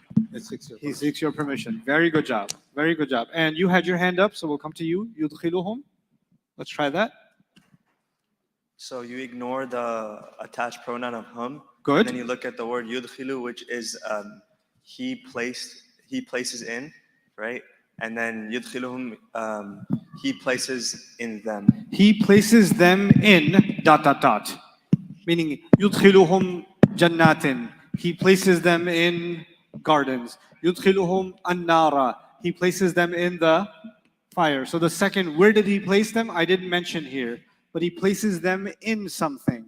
Okay, so that's يدخلهم meaning. سنطيعكم. Ladies side, سنطيعكم. Yes, young man over here.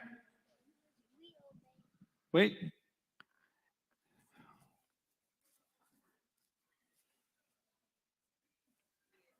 Break it down. You ignore no. You ignore me? Kum. Oh, kum, okay. And it means we obey you all. Good job. We obey you all. Well done. Okay, I'm gonna skip. Just keep it away from the speaker. I'm gonna skip 22 for reasons that shall not be declared yet, but I will go to 24. 24, guys. God knows. Hassan, let's try Hassan this time. Ya means he. And the attached pronoun means you, so it's he asks you. Good job. He asks you. Few left. Dunani. Call it out now, everybody. Dunani. What do you think? Who harms who? She harms us. They harm you. Step by step. Step one, ignore what? Meaning what? Ni means what? Means me. Tu'duna, ta beginning and what ending? Ta means you, una makes it. So who hurts who? You all hurt me, or you all harm me. Tunziruhum, who warns who? Who warns who? Yes. In blue. So home is the AP, the attached pronoun. AP, huh? To is you. We're on nickname basis now. AP. Okay. I didn't know you got fresh like that with the attached pronouns. Okay. You warned them. You warned them. You warned. You warned them, but there's another answer. She warns. She warns them. Rast migi. Okay. Yumitukum. Yumitukum. Yes. Yeah. Yeah. So, kum is the attached pronoun. Yes, it is. So, yumitu, he causes to die. So, yumitukum is he causes you all to die. Excellent. Yasumunakum. Yasumunakum. So kum is you all. Yeah. Ya and una is they. So they hurt you all. They hurt you all. Yasumuna should also be translated, they humiliate you all. They humiliate you all. Number 34, call it out, everybody. He commands you all.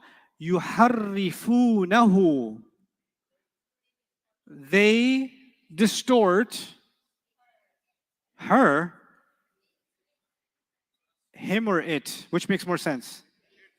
It, they distort it. Yuhajjunakum. Who argues with who? They argue with you all. They argue with you all. Question? So it's going very well. Just the Dhamma on the you. And sometimes it's he and sometimes it's they. I may have missed something. Which like one? In number 2, it's they Number 2? fight you all, right? But Wait, let me go up there. Hold on. okay. Sometimes the with the Dhamma is you. For you is the he, and sometimes it's they. I may have missed something. Okay, so let's figure that out. The first one was they because it started with you but ended with una. That's why it was they.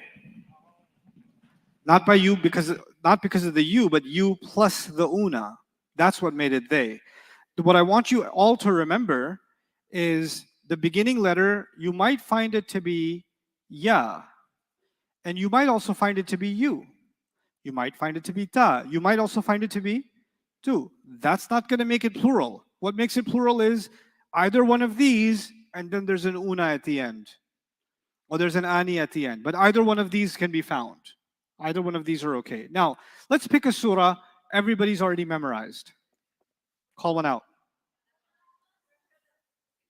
Let's start with the shortest ones first.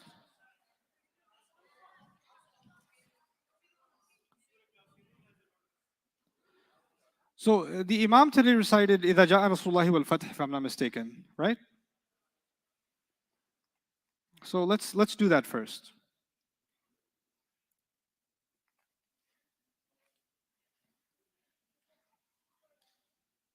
Too far down? Oh yeah, I missed it. Why I keep missing it? Where's Fath? What surah number is it? 110? Yes. That's why I wasn't going far down enough. Only 3 ayat.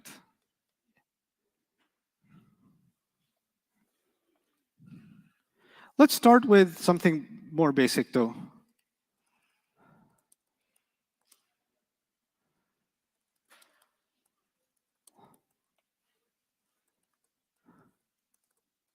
A'udhu.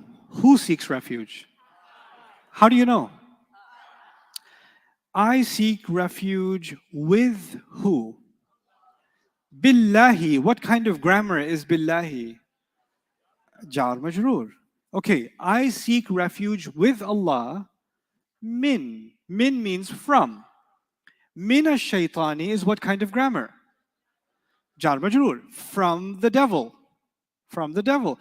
Ash-shaytani, ar-rajimi, both al, both jar, both singular, both masculine. What's going on here? Ar-rajim means cursed. So what does this mean? I seek refuge with Allah from the cursed devil. From the cursed devil. Okay, min ash-shaytan ar-rajim. Okay, we did Bismillah ar-Rahman ar-Rahim before.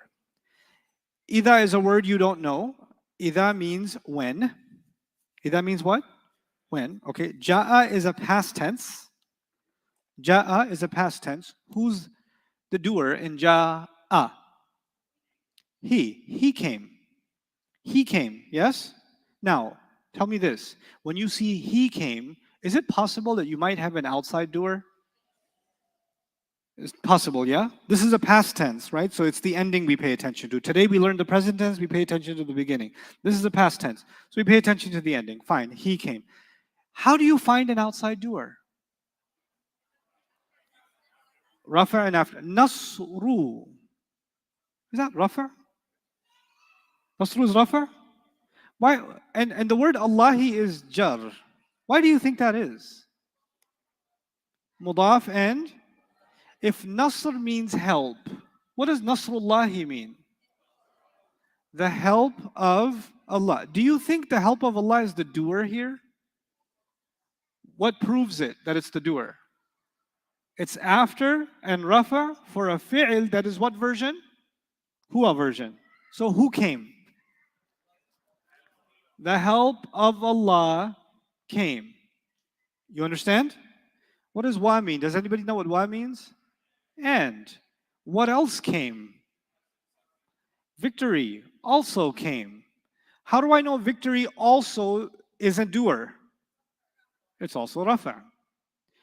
There's the next ayah starting with wa. And ra'ayta. What do you think? Past tense or present tense? Ra'ayta. Okay. Today early on in class I said there's 4 words with ta. Nasarat, nasarta, nasarti, nasartu. And you guys pick one of them and always use that one. Find the right one. Ra'ayta. Nasarta. Who saw? You saw. Nasarta, ra'ayta. So you saw. Everybody clear? Okay. Now, when I say you saw, who's the doer? You are. Who did you see? That would be what status? If I told you you saw someone, they would have to be nasab because details are nasab. Notice the word an-nasa. What status is it? Nasab, isn't it? Because it's answering the question, who did you see? Ra'ayta nasa. Does anyone know what an-nasa means? Ra'ayta nasa means what? You saw people. You saw people. Then we see the word yadkhuluna. Past tense or present tense?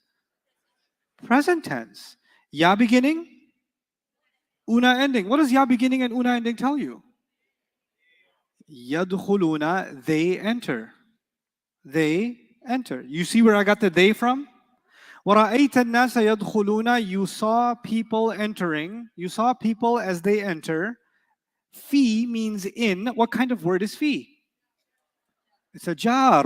It's a jar. If you've got a jar, you better find a what? A majroor. What's the majroor here? Dini. Fi makes a jar. So dini. Dini is light. Doesn't have alif lam. The word Allah is jar. What's that? Fi dinillahi means what? In the religion of Allah. You saw the people entering into the religion of Allah. You saw them entering how? Afwaja is another detail. In droves, large numbers, huge numbers. Sabbih, we have not yet done. We will do this tomorrow. This is a word you don't know yet. This is out of our scope for today. It will be within our scope tomorrow. And wastaghfirhu is also not in our scope today. It will be in our scope tomorrow, inshallah. But bihamdi, I think you can do. It's a jar majroor. And hamdi rabbi, mudaf ilayh. And rabbika, mudaf ilayh. And innahu, not mudaf ilayh, no. Inna, annaka, anna, bi, anna, layta, lakinna, la'alla. What is that stuff? Innahu, certainly he. Kana, past tense. Past tense. What does kana mean? Who was? He was. But there's no outside doer because there's nothing rafa afterwards. So it's just he was. What was he? Give me some details. That's why tawwaban is nasb. He has always been someone who accepts tawbah. What I'm trying to say is, other than two words, at a basic level, what we studied over the last 8 days, you caught most of it. You could see most of the mechanics that are happening. Let's pick one more short surah, just so you see. Kids, hey, you three. Too happy.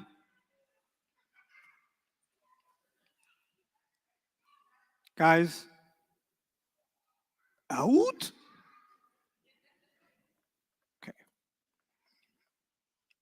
Okay. What surah? Give me surah. Al-Qari'ah? Ma'idah. Let's do Ma'idah.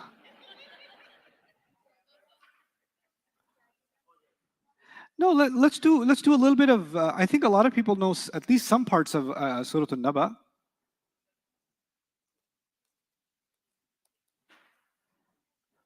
What about yatasa'aluna?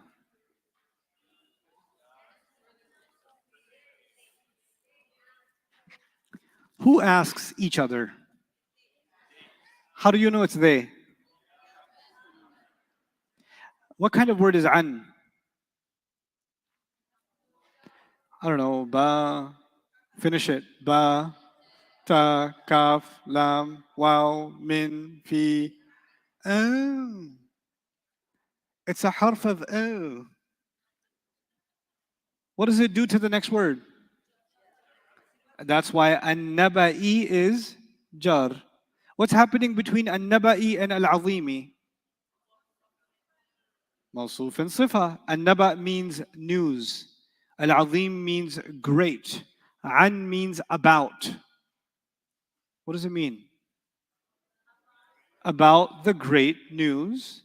What are they asking each other about? About the great news. Alladhi, you don't know much about yet. Do you know about whom?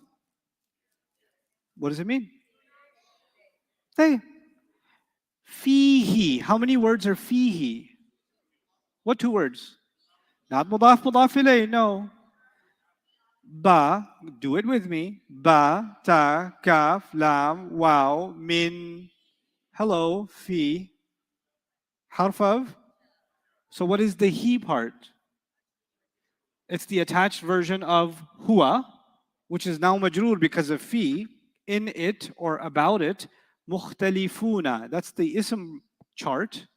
4 properties of mukhtalifuna, anybody? 4 properties of mukhtalifuna. Is it rafa', nasb, or jar? How do you know it's rafa'? Is it singular, pair, or plural? How do you know it's plural? Una, Muslim chart. Is it masculine or feminine? Good, because it's from the masculine chart. Is it common or proper? Cropper? Okay, it's common. It's common.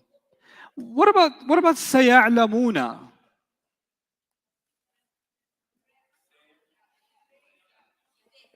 Sa means soon.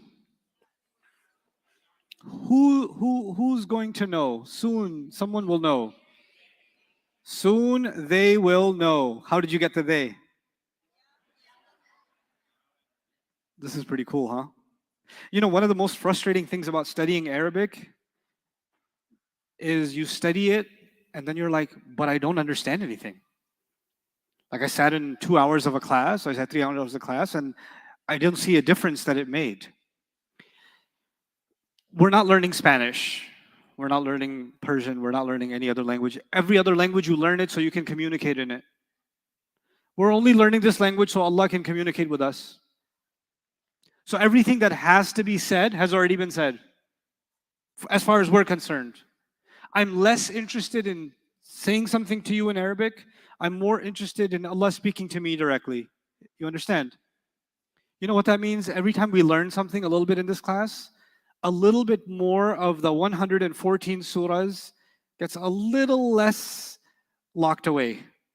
One more layer, one thin layer gets removed, and another thin layer gets removed, and another thin layer gets removed. And there are more layers and more layers. And I've been trying to study Quran for what, 25, 23, 24 years now? I can tell you I'm still removing layers. So it's not like when people come and say, if I do this program, will I understand the whole Quran? I'm like, the whole Quran. One day when I can say I understand the whole Quran, I'll let you know. I don't understand the whole Quran. I'm trying. But you can, I mean, that's like saying, if you teach me swimming, will I cross the entire Atlantic Ocean? Will I experience every drop that exists in the Atlantic Ocean because I take this swimming class? What is wrong with you, bro? If we swim in the ocean our entire lives, will we touch all of its drops? No, an entire life of staying in the ocean, you can only come away with a few drops that touched you. And the rest of the drops remain untouched. Allah compares the Quran to oceans, multiple oceans. You understand how heavy that analogy is? You can dive as much as you want. The only parts you will experience are the parts that are touching you. And there's so much infinite wisdom that is beyond you. You have to humble yourself to it. The one who creates the skies and the earth, he keeps talking about how he created the skies and the earth. How much of the skies do we understand? In fact, even how much of the earth do we understand? How much of the bottom of the ocean do we understand? How much of the depths of the earth do we understand? Oh, if you just humble yourself to how much unknown is there, and the one who has all that infinite knowledge gave us a book to try and understand. Yes, we will understand it at some level, but are there other levels? Yeah, there will always be. There'll always be. My favorite, one of my most beautiful experiences in life was meeting with Professor Abdul Halim from Oxford University. The first time I met him, I meet him often, but the first time I met him, I was at his apartment in London. And if you don't know, he's written one of the most remarkable translations of the Quran published by Oxford University Press. And he sat there and, we had some conversation. And in the middle of his conversation, he goes, I've been studying Quran for 55 years. I think I'm beginning to understand it. That's what he says to me. And I just melted in my sofa. Like, Oh, I just I know nothing. It's one of the leading authorities on the study of the Quran in the world. It's like I'm beginning to understand it. And he says to me, and you know what I'm beginning to understand? You understand nothing if you don't understand context. He says, you understand nothing if you don't understand what? And he didn't mean by context history. He actually meant everything around context. History is one part of context. That's called historical context. There's also sociological context. There's also psychological context. There's also textual context. Where is this conversation happening? Why is it happening like this? What else is happening in the surah? The surah itself is a context, right? There are multiple layers of context, and the more you contextualize, the more its wisdom opens up to you, the more it dawns on you. SubhanAllah. Nowadays, I'm not sharing much with you guys because I got to teach Arabic, but we're a little bit ahead, so I have two choices in front of me right now. Either I could give you relief for more pressure work tomorrow and teach you a little bit more, because I think you're comfortable with attached pronouns now, and you're comfortable with this. Or I'll share a little bit of Quran with you for now, for 10 minutes, because I haven't done that with you for a while. Okay, so right now I'm in the middle of studying Surah Al-Jumu'ah. Okay, and Surah Al-Jumu'ah is a very short surah.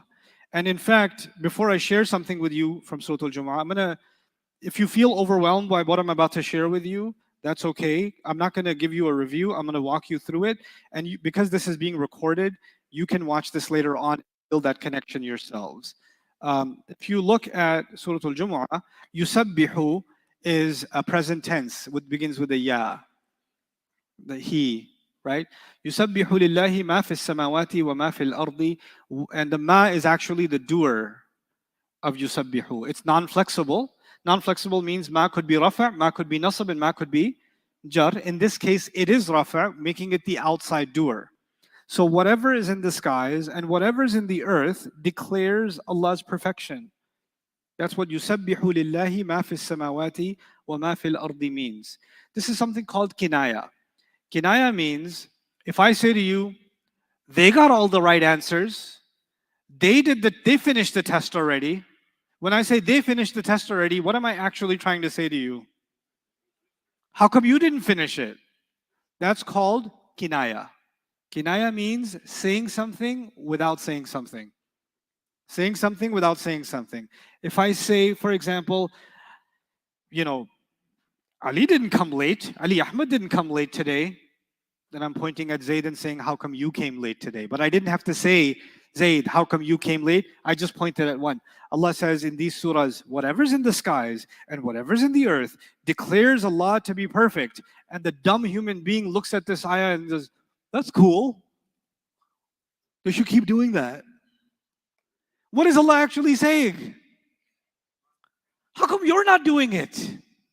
How come you're not doing it? One of the most amazing things about this declaration, يُسَبِّحُ لِلَّهِ مَا فِي السَّمَاوَاتِ وَمَا فِي الْأَرْضِ, is that it's in the present tense. And you know what the present tense means in Arabic?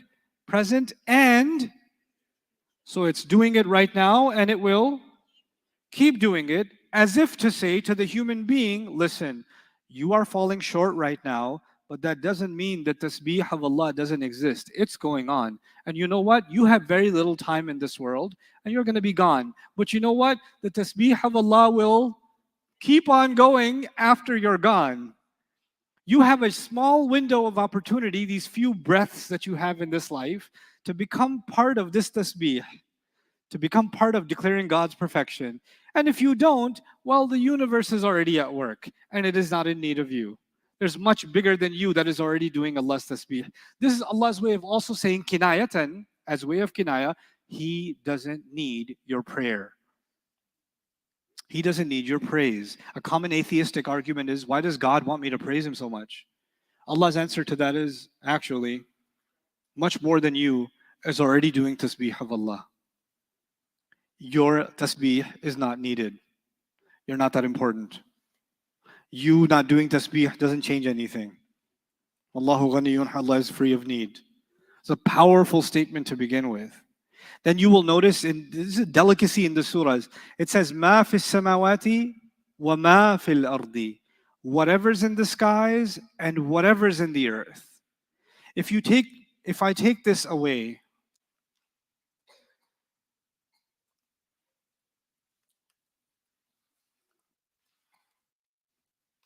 يسبح لله ما في السماوات والأرض. You know what that means? Whatever's in the skies and the earth declares Allah's perfection. That's not what Allah said.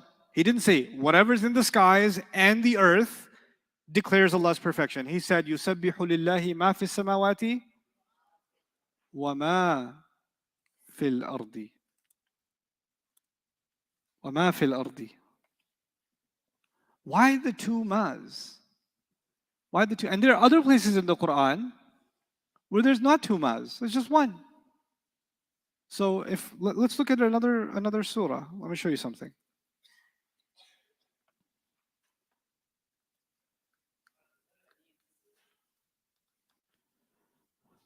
Look at this.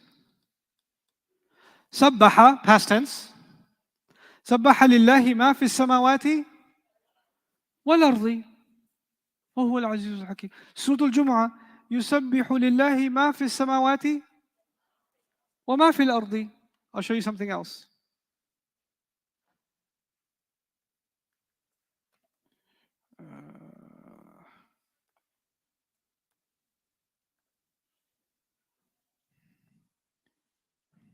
At the end of Surah Al-Hashr, يسبح له ما في السماوات والأرض.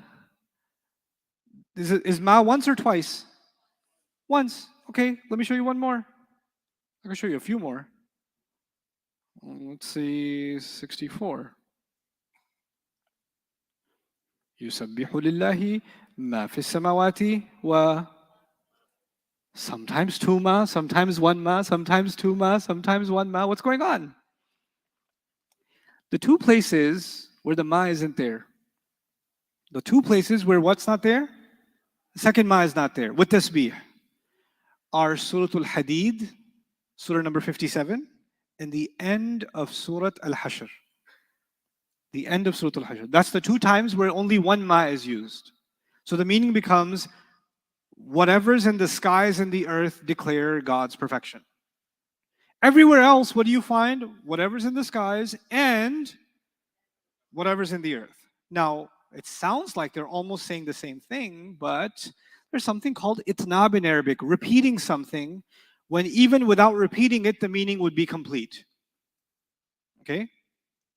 So if I say, I am the brother of, or I'm the teacher of, and then I say Ali Ahmed and Atiyah.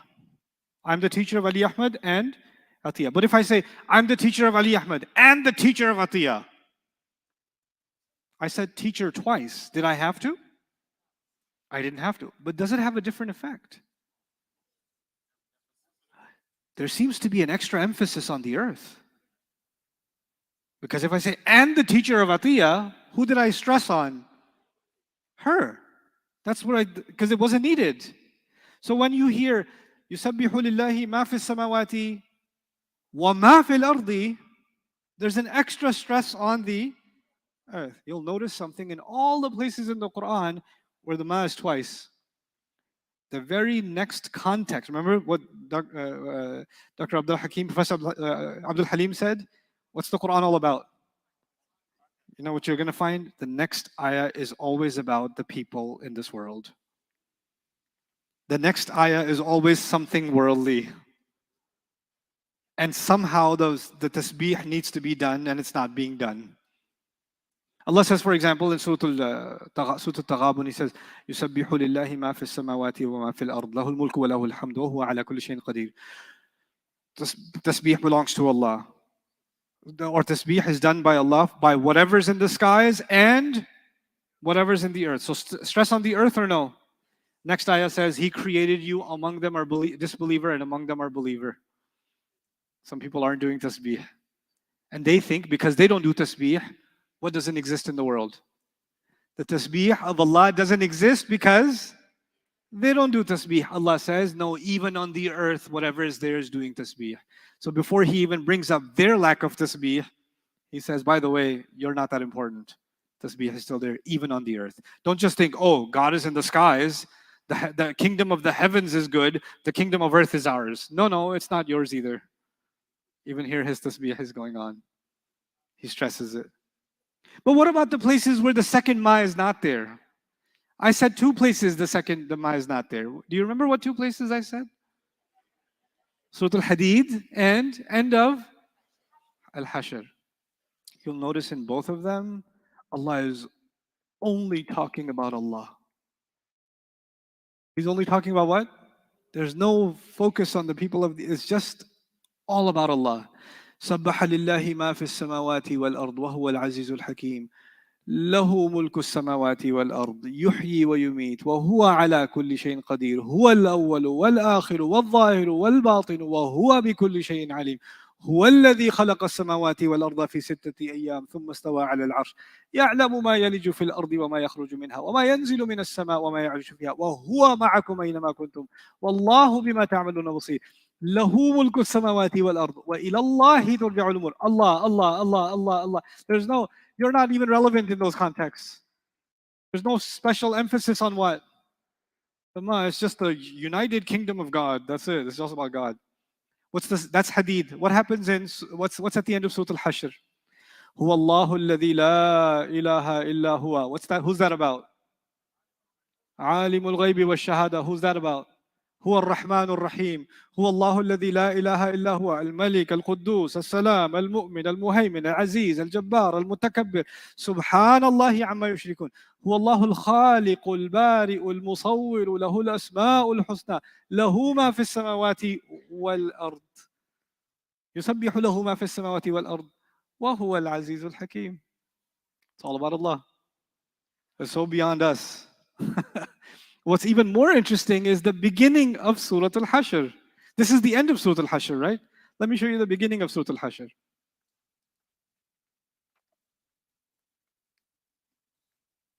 I'll show you the first two ayat. سبح لله ما في السماوات. At the beginning of Surah Al-Hashr, two ma. But what's the next ayah? هو الذي أخرج الذين كفروا من أهل الكتاب من ديارهم لأول الحشر. He brought those who disbelieved from among the people of the book from out of their homes. Back to the people of the earth. Focus on their rebellion. Allah. Down to a ma. Like down to where a ma is placed and where a ma is not placed is the precision of Allah's speech. Right? It's just baffling. It's just baffling how Allah Azza wa Jal speaks. And this is just one dimension of it. I'll mention one other quick dimension of it. Actually, I'll read this to you guys because I was discussing this with Dr. Saqib and it was so cool. I mentioned some of these things in my last khutbah, but it wasn't aired online. It wasn't broadcast. But I want to share this with you guys. Let's see. I have too many friends. I need to have lesser friends. There he is. Okay.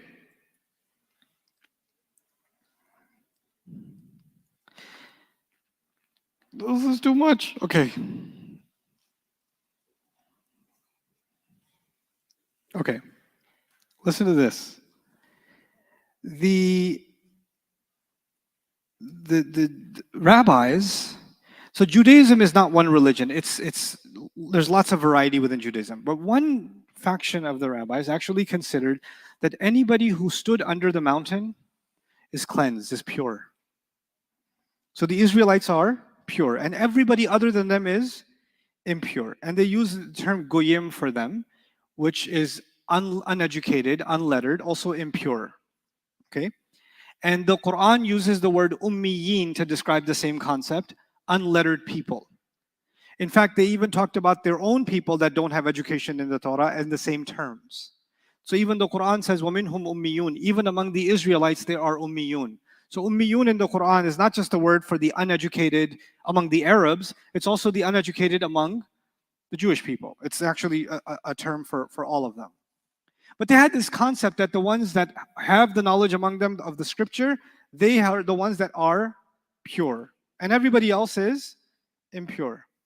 Surah Al-Jumu'ah, actually, one of its goals is to respond to some of the beliefs in Judaism, right? Those were the people of the Sabbath, if you remember, right? They were the people of the Saturday.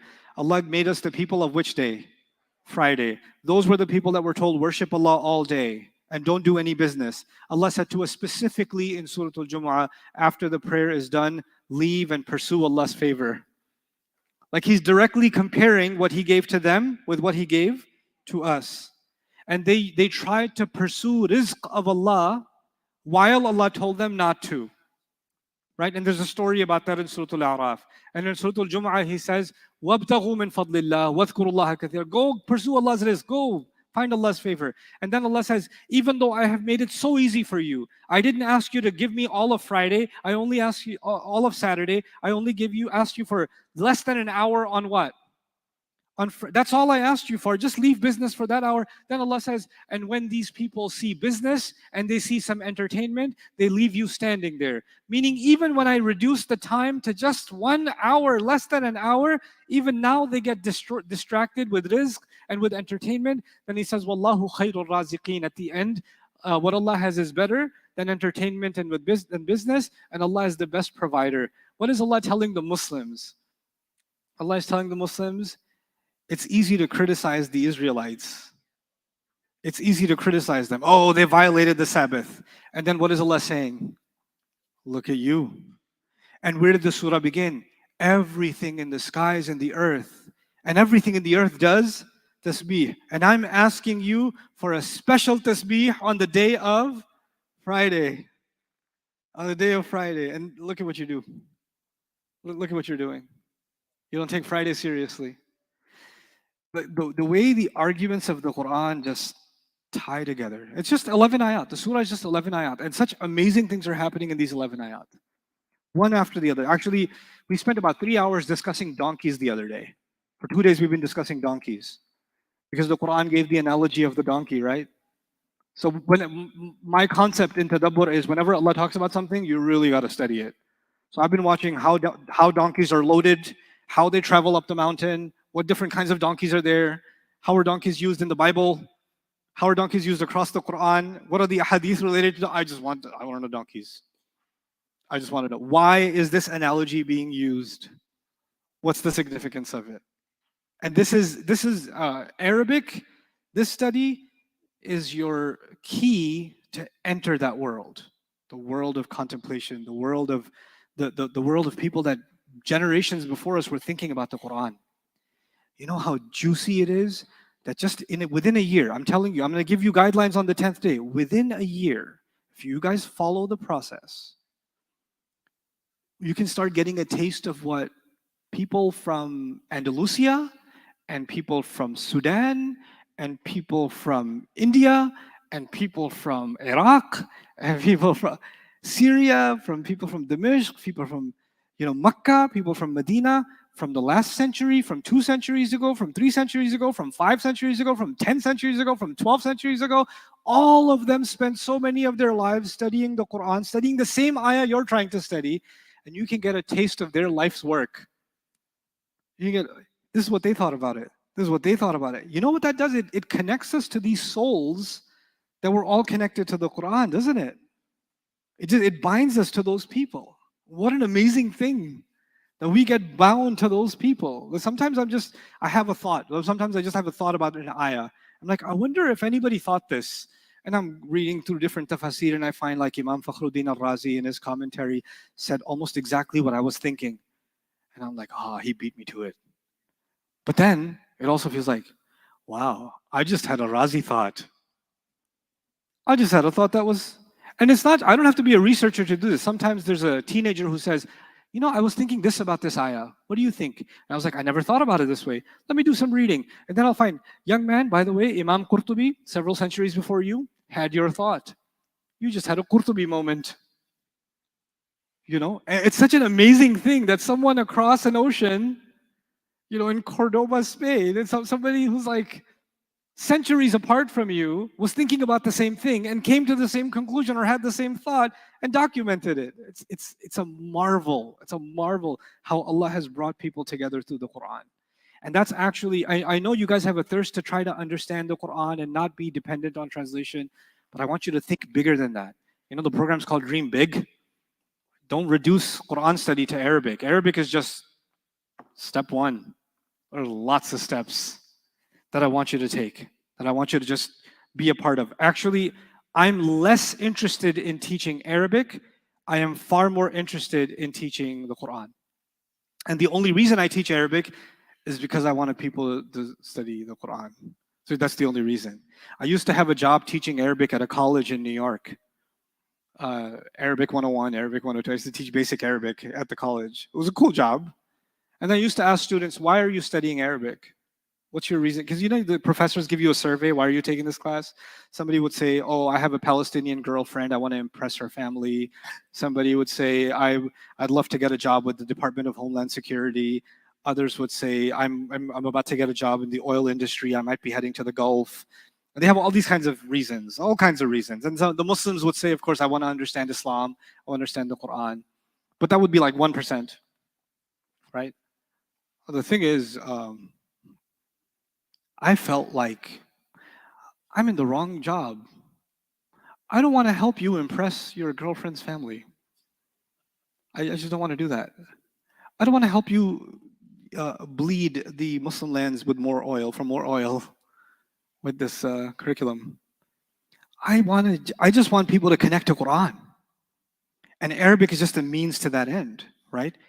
But to do that, you need to become two things. Two separate things, Arabic students and Quran students. You can't just be Arabic students because it will suck the soul out of you. Enough mudaf ilayh and you will become depressed on the inside. You will have no personality left. Your whole life will be light and no alif lam. Okay? Everybody around you will feel jar because of you. The fact that you're laughing at that lame joke means I have already started destroying your personalities. Welcome to the cult. But you know what? As you're studying Arabic, side by side, now you've got to have a plan to start studying what? The Quran. And I don't mean watch this YouTube video, then watch that YouTube video, and then watch this lecture and listen to that random stuff. You've been doing that your whole life. How much do you retain from that? You don't. You don't retain that way. I need to give you a plan. Okay, here's how we're going to study Quran. Here's our 1-year plan for Quran study. Here's our 2-year plan. Here's our 10-year plan. Here's our 15-year plan. Quran is a lifelong journey. I told you it's an endless ocean, right? But you got to have a plan on how you're going to navigate that ocean. That's really what I see here. When people make commitment to study Arabic with me, then I feel they've made a commitment to study Quran. Right? Not just, and Arabic is, the motivation to study Arabic will stay alive, not because you're studying more Arabic, because you're studying more Quran, and then you have unanswered questions that can only be answered when you get a little better with your Arabic. When you get a little bit better with your Arabic, you get more advanced questions. To answer those questions, you got to advance the Arabic again, and then more advanced, and then advanced Arabic, and you just keep climbing these two together. If you just do Arabic or just do Quran, there's always lack. You just end up lacking because you're studying Quran, but you don't really get depth. Or if you just study Arabic, you don't really feel nourished. You need to build both together. You know, I met, I'll share one more story with you. I won't give you more Arabic today. It's okay. I'll go easy on you. I met Professor Mustansir Mir, who's a gem, by the way. That man's a gem. He's written a book called Verbal Idioms of the Quran. You should look it up. It's a really great resource. They stopped publishing it. It was published out of the University of Michigan in 1980s. He's from Pakistan. He is a PhD in English literature, mastered is an authority in Shakespearean English, knows Persian, knows Arabic.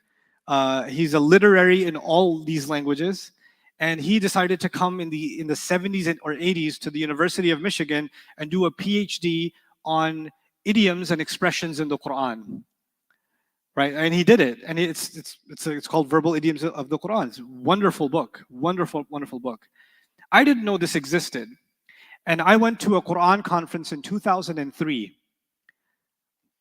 This is how far back this goes. 2003 in Las Vegas. I swear to God, it was a Quran conference in Las Vegas, but it was in Las Vegas, and he was speaking. He was just a nice uncle giving a lecture, and he's like, "I'm going to share with you 12 translations of this verse from different translators, and I'm going to show you how they are inadequate, how they don't meet the standard." And now I had just started learning some Arabic. I knew some things, and I'm listening to him like, I know nothing. Like he just went through 12 different translations and ripped them apart.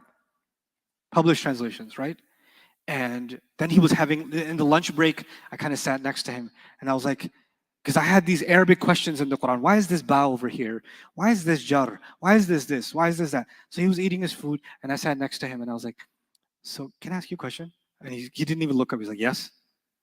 And I was like, so in this ayah, there's a ba, but in other places there's a ala. Why is there a ba here? And he says, oh, that's because of, and he answers the question. He didn't even look up. He's like, and I was like, oh, you just solved that problem. So I opened up another question and he solved that problem. Then I gave him another question and he got annoyed. And he goes, do you have my book? And I was like, you have a book? And he said, yes, it's called Verbal Idioms. And I was like, okay, I have to look this up. So I can't find the book anywhere. So I called the University of Michigan. I was like, the Middle Eastern Studies Department. Hey, you have a book called Verbal Idioms of the Quran. Hold on. And then, yeah, we have 2 copies left. I was like, I'll take both of them. I will have them both. So they ship it to me. Then I started talking about the book to my students. And the university started getting call after call after call. So they had to bring the book back into print so they could get copies of it. And then there's digital copies online or whatever. But it's such an incredible resource. Like, I think anybody who's working on translation of the Quran should have that book. They should have, among other books. I'll introduce you to these things. So as you study with me, I won't just introduce you to Arabic studies. I'll also introduce you to things that will help you in your Quran studies. Kind of, I want you to build your own Quran library too a little bit. Geek out a little bit, and build that enthusiasm in the learning of the Quran. And what kinds of things you can learn. The other really exciting thing, inshallah, if you progress enough with your Arabic, is I want you to be able to listen to Arabic medium material on the Quran. So the access you have right now is English lectures, or some of you speak 2 languages, so you have lectures from your local language, whether it's Urdu or Bangla or anything else, or Farsi, and you have English. But you're missing out on a whole world that exists in what medium? In Arabic. There's an entire world. And what the non-Arabs bring to the Quran is something the Arabs don't have. And what the Arabs bring to the Quran, the non-Arabs don't have. So the non-Arabs have some intellectual contribution to the Quran that I do not find in the Arab world. What I do find in the Arab world, I don't find in the non-Arab world. And right now they are like this. And part of what I try to do in my lectures and my talks and things like that is I try to kind of take from whatever worlds I can find things. Like the Ma discussion is from the Arab world. That's Dr. Samir Rai's work. You don't typically find this kind of discussion in many of our English materials or tafsir, right? So that's the other thing I want you to be exposed to. How do we start making this stuff easy? Inshallah. So I have big plans for all of you, but you guys have to, I'll give you a good old orientation, inshallah. There's only 3 things left to teach you for this course, which we're going to do tomorrow. That's the plan for tomorrow. Can you believe it's already been 8 days? Some people are like, yeah, it feels like 80 days. Okay, get over yourself, okay? We just have 3 more things to learn. They're pretty easy lessons.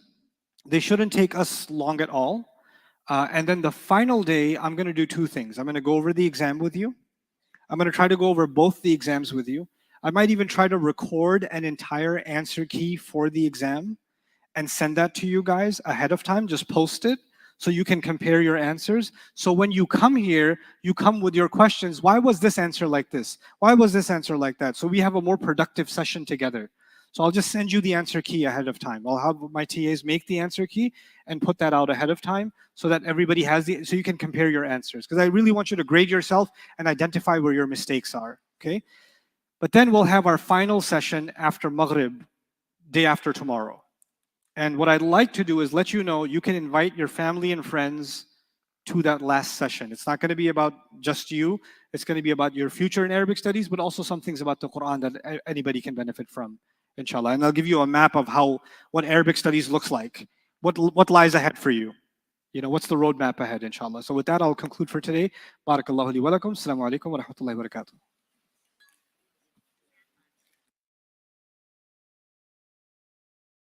Alhamdulillah, you're almost done with the Dream Big Intensive. That means that 25% of the hardest part of Arabic, the foundation, is nearly done. And I hope you're starting to see how Arabic is really not that hard. Of course, it's work, but it's not impossible. You can do it. And now, after you're done with this, I want you to capitalize on this investment of time and effort that you've made and really build on it. Build something really solid. So by the time next Ramadan comes around, you're able to really get what's going on in the Quran at a deeper and deeper and deeper level. My entire Quranic Arabic curriculum is already complete. The book and accompanying videos, teaching techniques, exercises, reviews, all of that is in place waiting for you to get started. And I want you to do this at your own pace. I know this was 10 intensive days. It was really hardcore, but now you can slow down and let this solidify and keep building on it little by little by little. You'd be amazed what students are able to do within a year. So inshallah, you should have a goal to complete the entire curriculum before next Ramadan and go through all of its materials little by little. And my TAs and my team and myself also will be there to support you. You can email us your questions and review and anything else you need along the way, and we'll be there to guide you through that journey, inshallah. So I'm really excited to get you started. Do go to bayyinatv.com and sign up and make that commitment from now while the iron is still hot. If you delay it, then the commitment's gonna fall off and this review is gonna get weaker. The concepts that you have right now, the iron is hot. It's time to strike now, so make the most of it. Thanks a lot for watching. Assalamu alaikum wa rahmatullah.